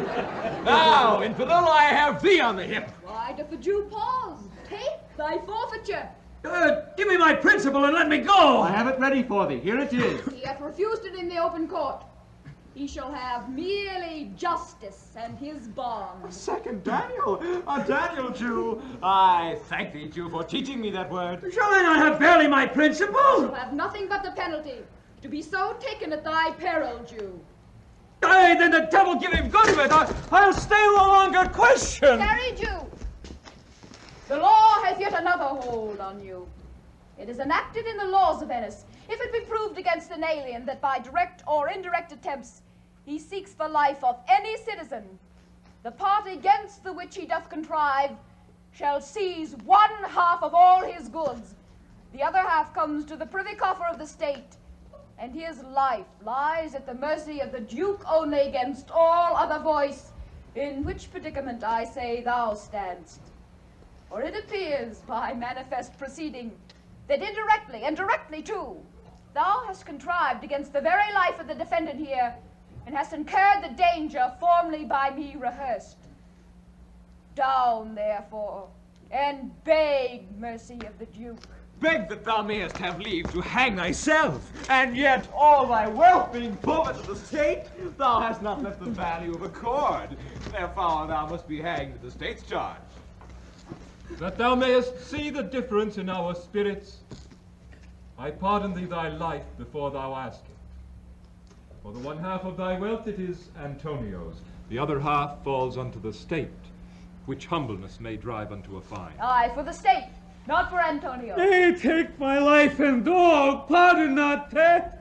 You take my house when you do take the prop that does sustain my house. You take my life when you do take the means whereby I live. What mercy can you render him, Antonio? All to gratis. Nothing else, for God's sake. So please, my lord the Duke, and all the court, to quit the fine for 1/2 of his goods. I am content. So he will let me have the other half in use, to render it upon his death under the gentleman that lately stole his daughter. But 2 things provided more. That for this favor he presently become a Christian. The other, that he do record a gift here in the court of all he dies possess unto his son Lorenzo and his daughter. He shall do this, or else I do recant the pardon that I late pronounced here. Art thou contented, Jew? What dost thou say? I am content. Clerk, draw a deed of gift.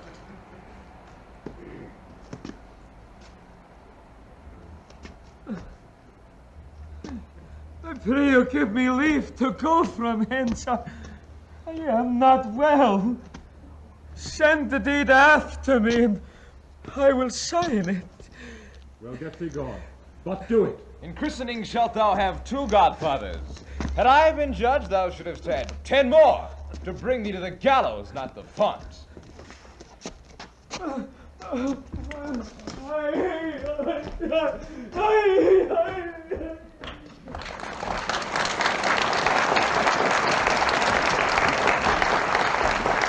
I must entreat you home with me to dinner. I humbly do desire your grace of pardon. I must away this night toward Padua, and it is meet that I presently set forth. I'm sorry that your leisure serves you not.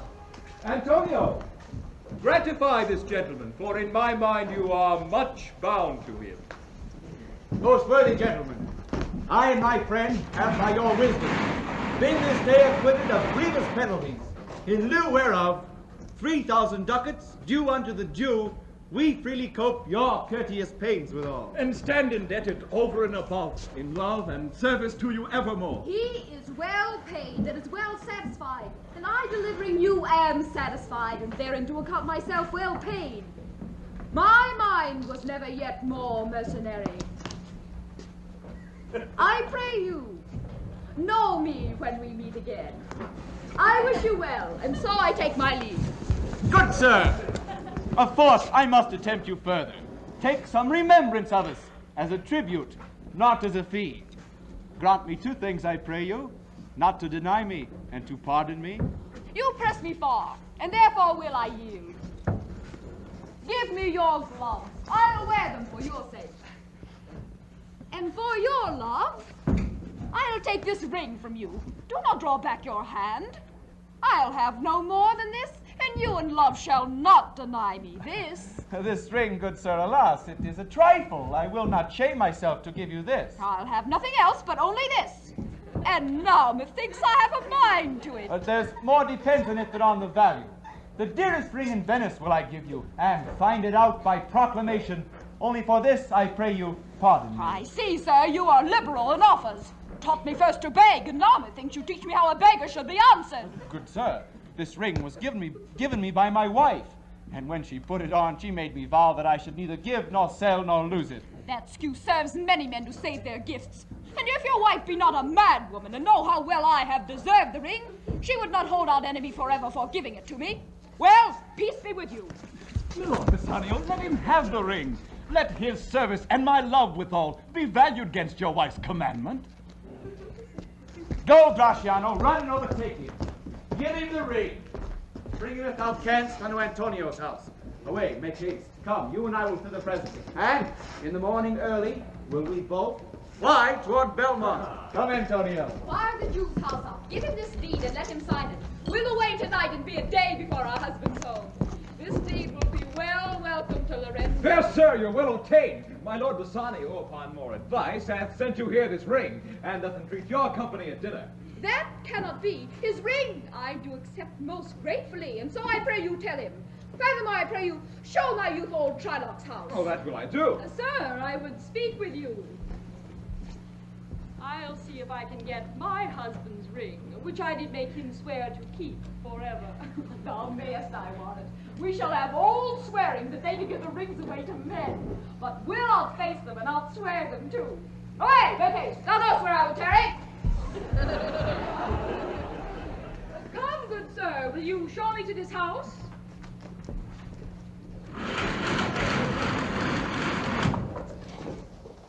The moon shines bright.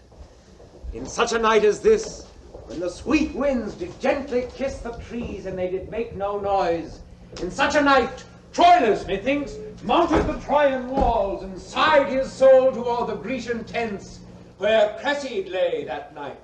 In such a night did Thisbe fearfully o'ertrip the dew, and saw the lion shadow ere himself, and ran dismayed away. In such a night stood Dido with a willow in her hand upon the wild sea banks, and waft her love to come again to Carthage. In such a night Medea gathered the enchanted herbs that did renew old Aeson. In such a night did Jessica steal from the wealthy Jew, and with an unthrift love did run from Venice as far as Belmont. In such a night did young Lorenzo vow he loved her well, stealing her soul with many vows of faith, and ne'er a true one. In such a night did Jessica, like a little shrew, slander her love, but he forgave it her.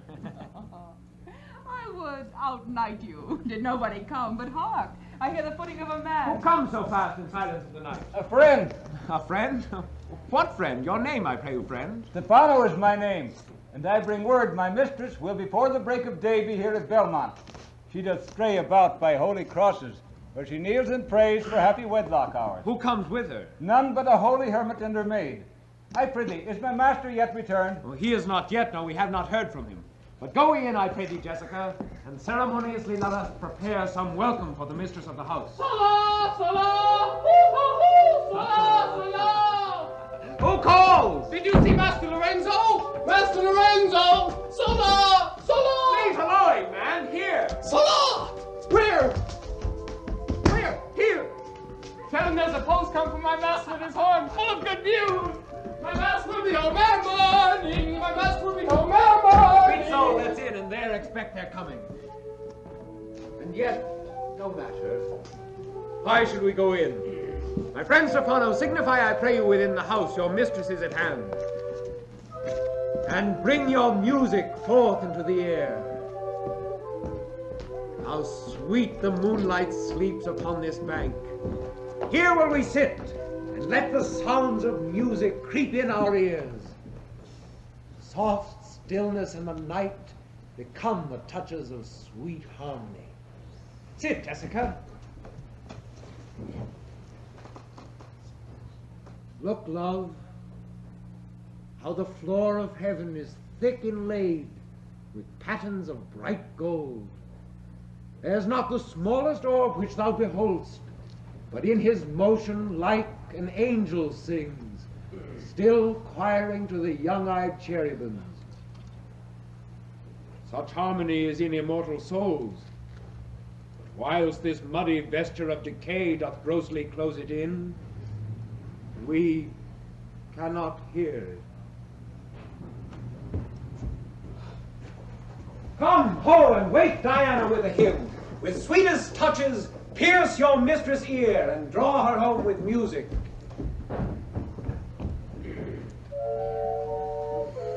I'm never merry when I hear sweet music.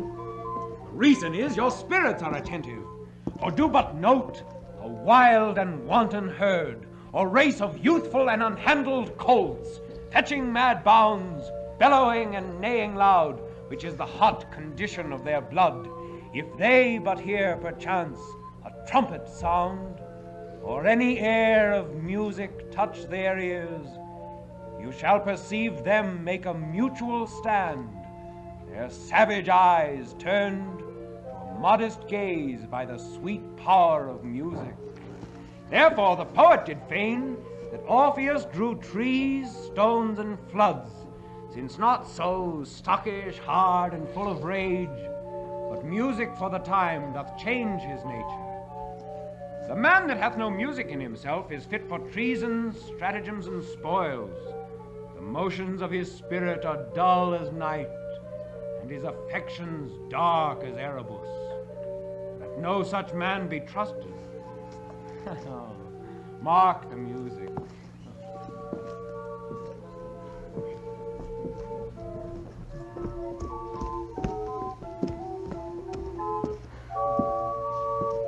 That light we see is burning in my hall. How far that little candle throws its beams. The sun shines a good deed in a naughty world. When the moon shone, we did not see the candle. So doth the greater glory did the less. A substitute shines brightly as a king, until a king be by.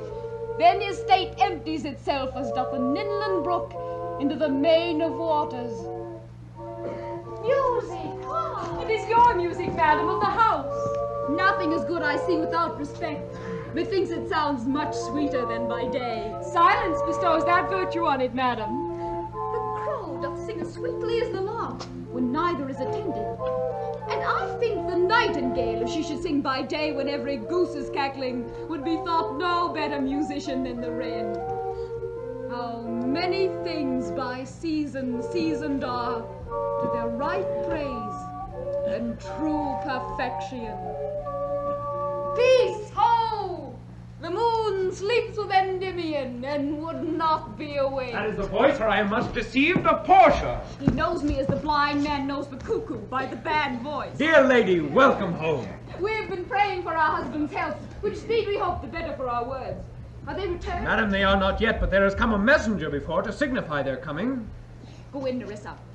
Give orders to my servants that they take no note of our being absent hence. Nor you, Lorenzo. Jessica, nor you.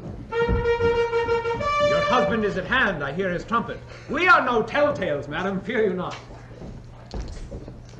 Ah, this night methinks is but the daylight sick. 'Tis a little paler. 'Tis a day such as the day is when the sun is hid. We should hold day with the Antipodes if you would walk in absence of the sun. Let me give light, but let me not be light. For a light wife doth make a heavy husband, and never be Bassanio so for me. But God sort all. You're welcome home, my lord. I thank you, madam. Give welcome to my friend. This is the man. This is Antonio, to whom I am so infinitely bound. You should in all sense be much bound for him. For as I hear, he was much bound for you. No more that I am well acquitted of. Sir, you are very welcome to our house. Must appear in other ways than words. Therefore I scant this breathing courtesy. Now by yonder moon, I swear you do me wrong. In faith, I gave it to the judge's clerk. Would he were guilt that had it from my part, since you do take it, love, so much to heart. Quarrel ho already. What's the matter? Oh, about a hoop of gold, a paltry ring that she did give me, whose posy was for all the world like cutler's poetry upon a knife.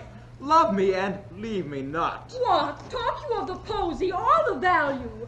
You swore to me when I did give it you that you would keep it until your hour of death, and that it would lie with you in your grave. Though not for me, yet for your vehement oaths, you might have been respected and have kept it. Gave it to a judge's clerk.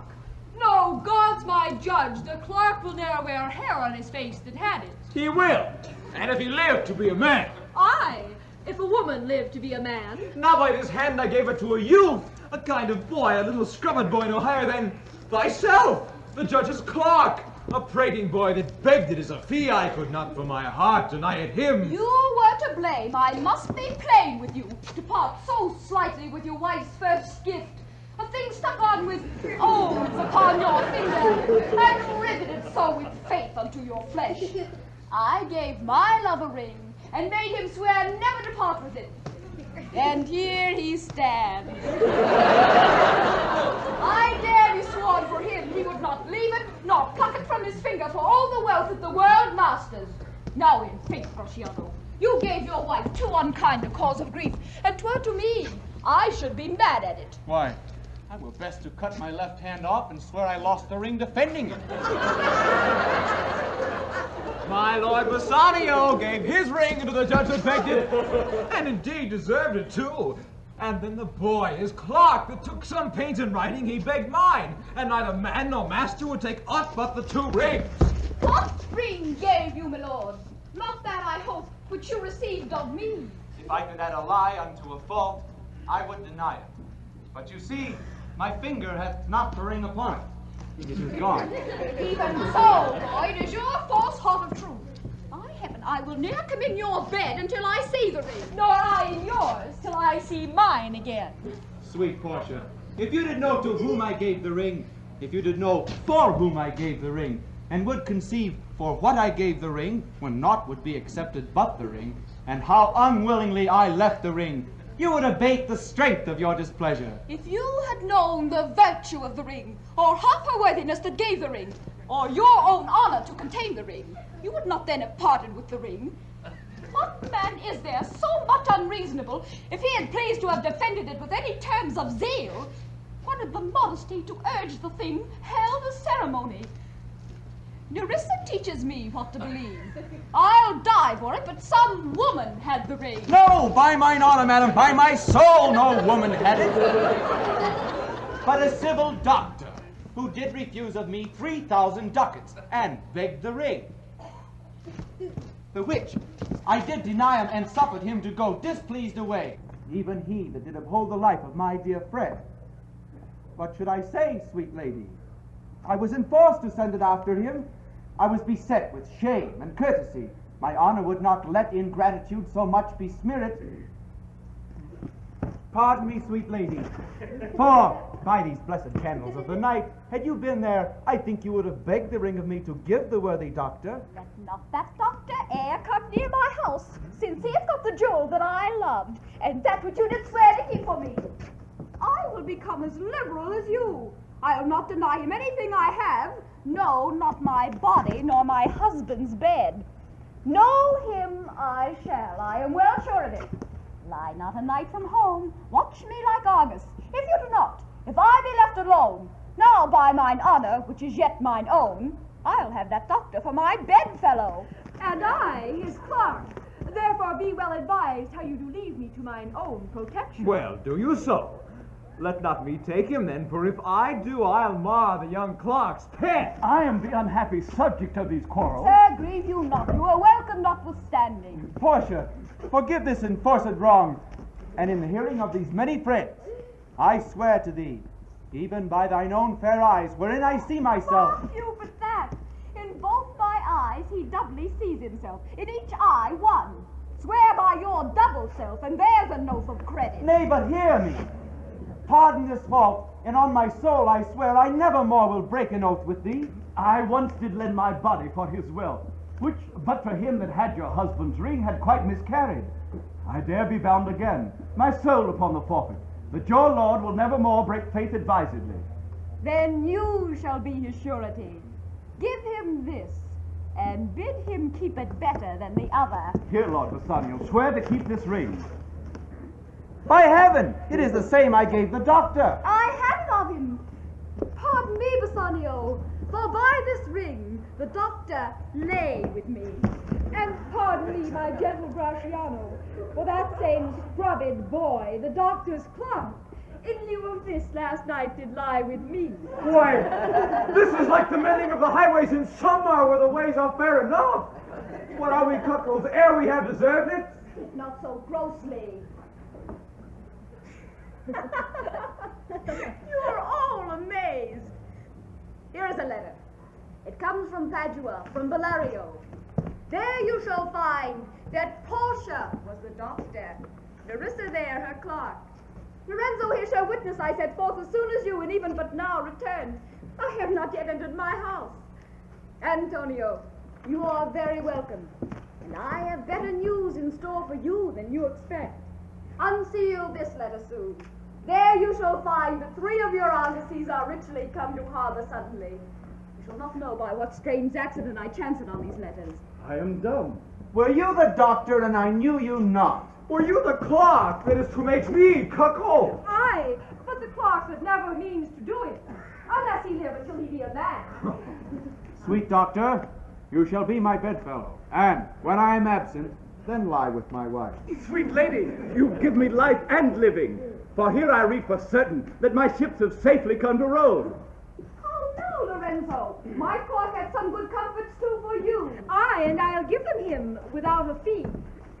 There do I give to you and Jessica from the rich Jew a special deed of gift, after he dies, of all he dies possessed. Sweet ladies, you drop manna in the way of starving people. It is almost morning, and yet I am sure you are not satisfied with these events at full. Let us go in, and charge us thereupon interrogatories, and we will answer all things faithfully. Let it be so.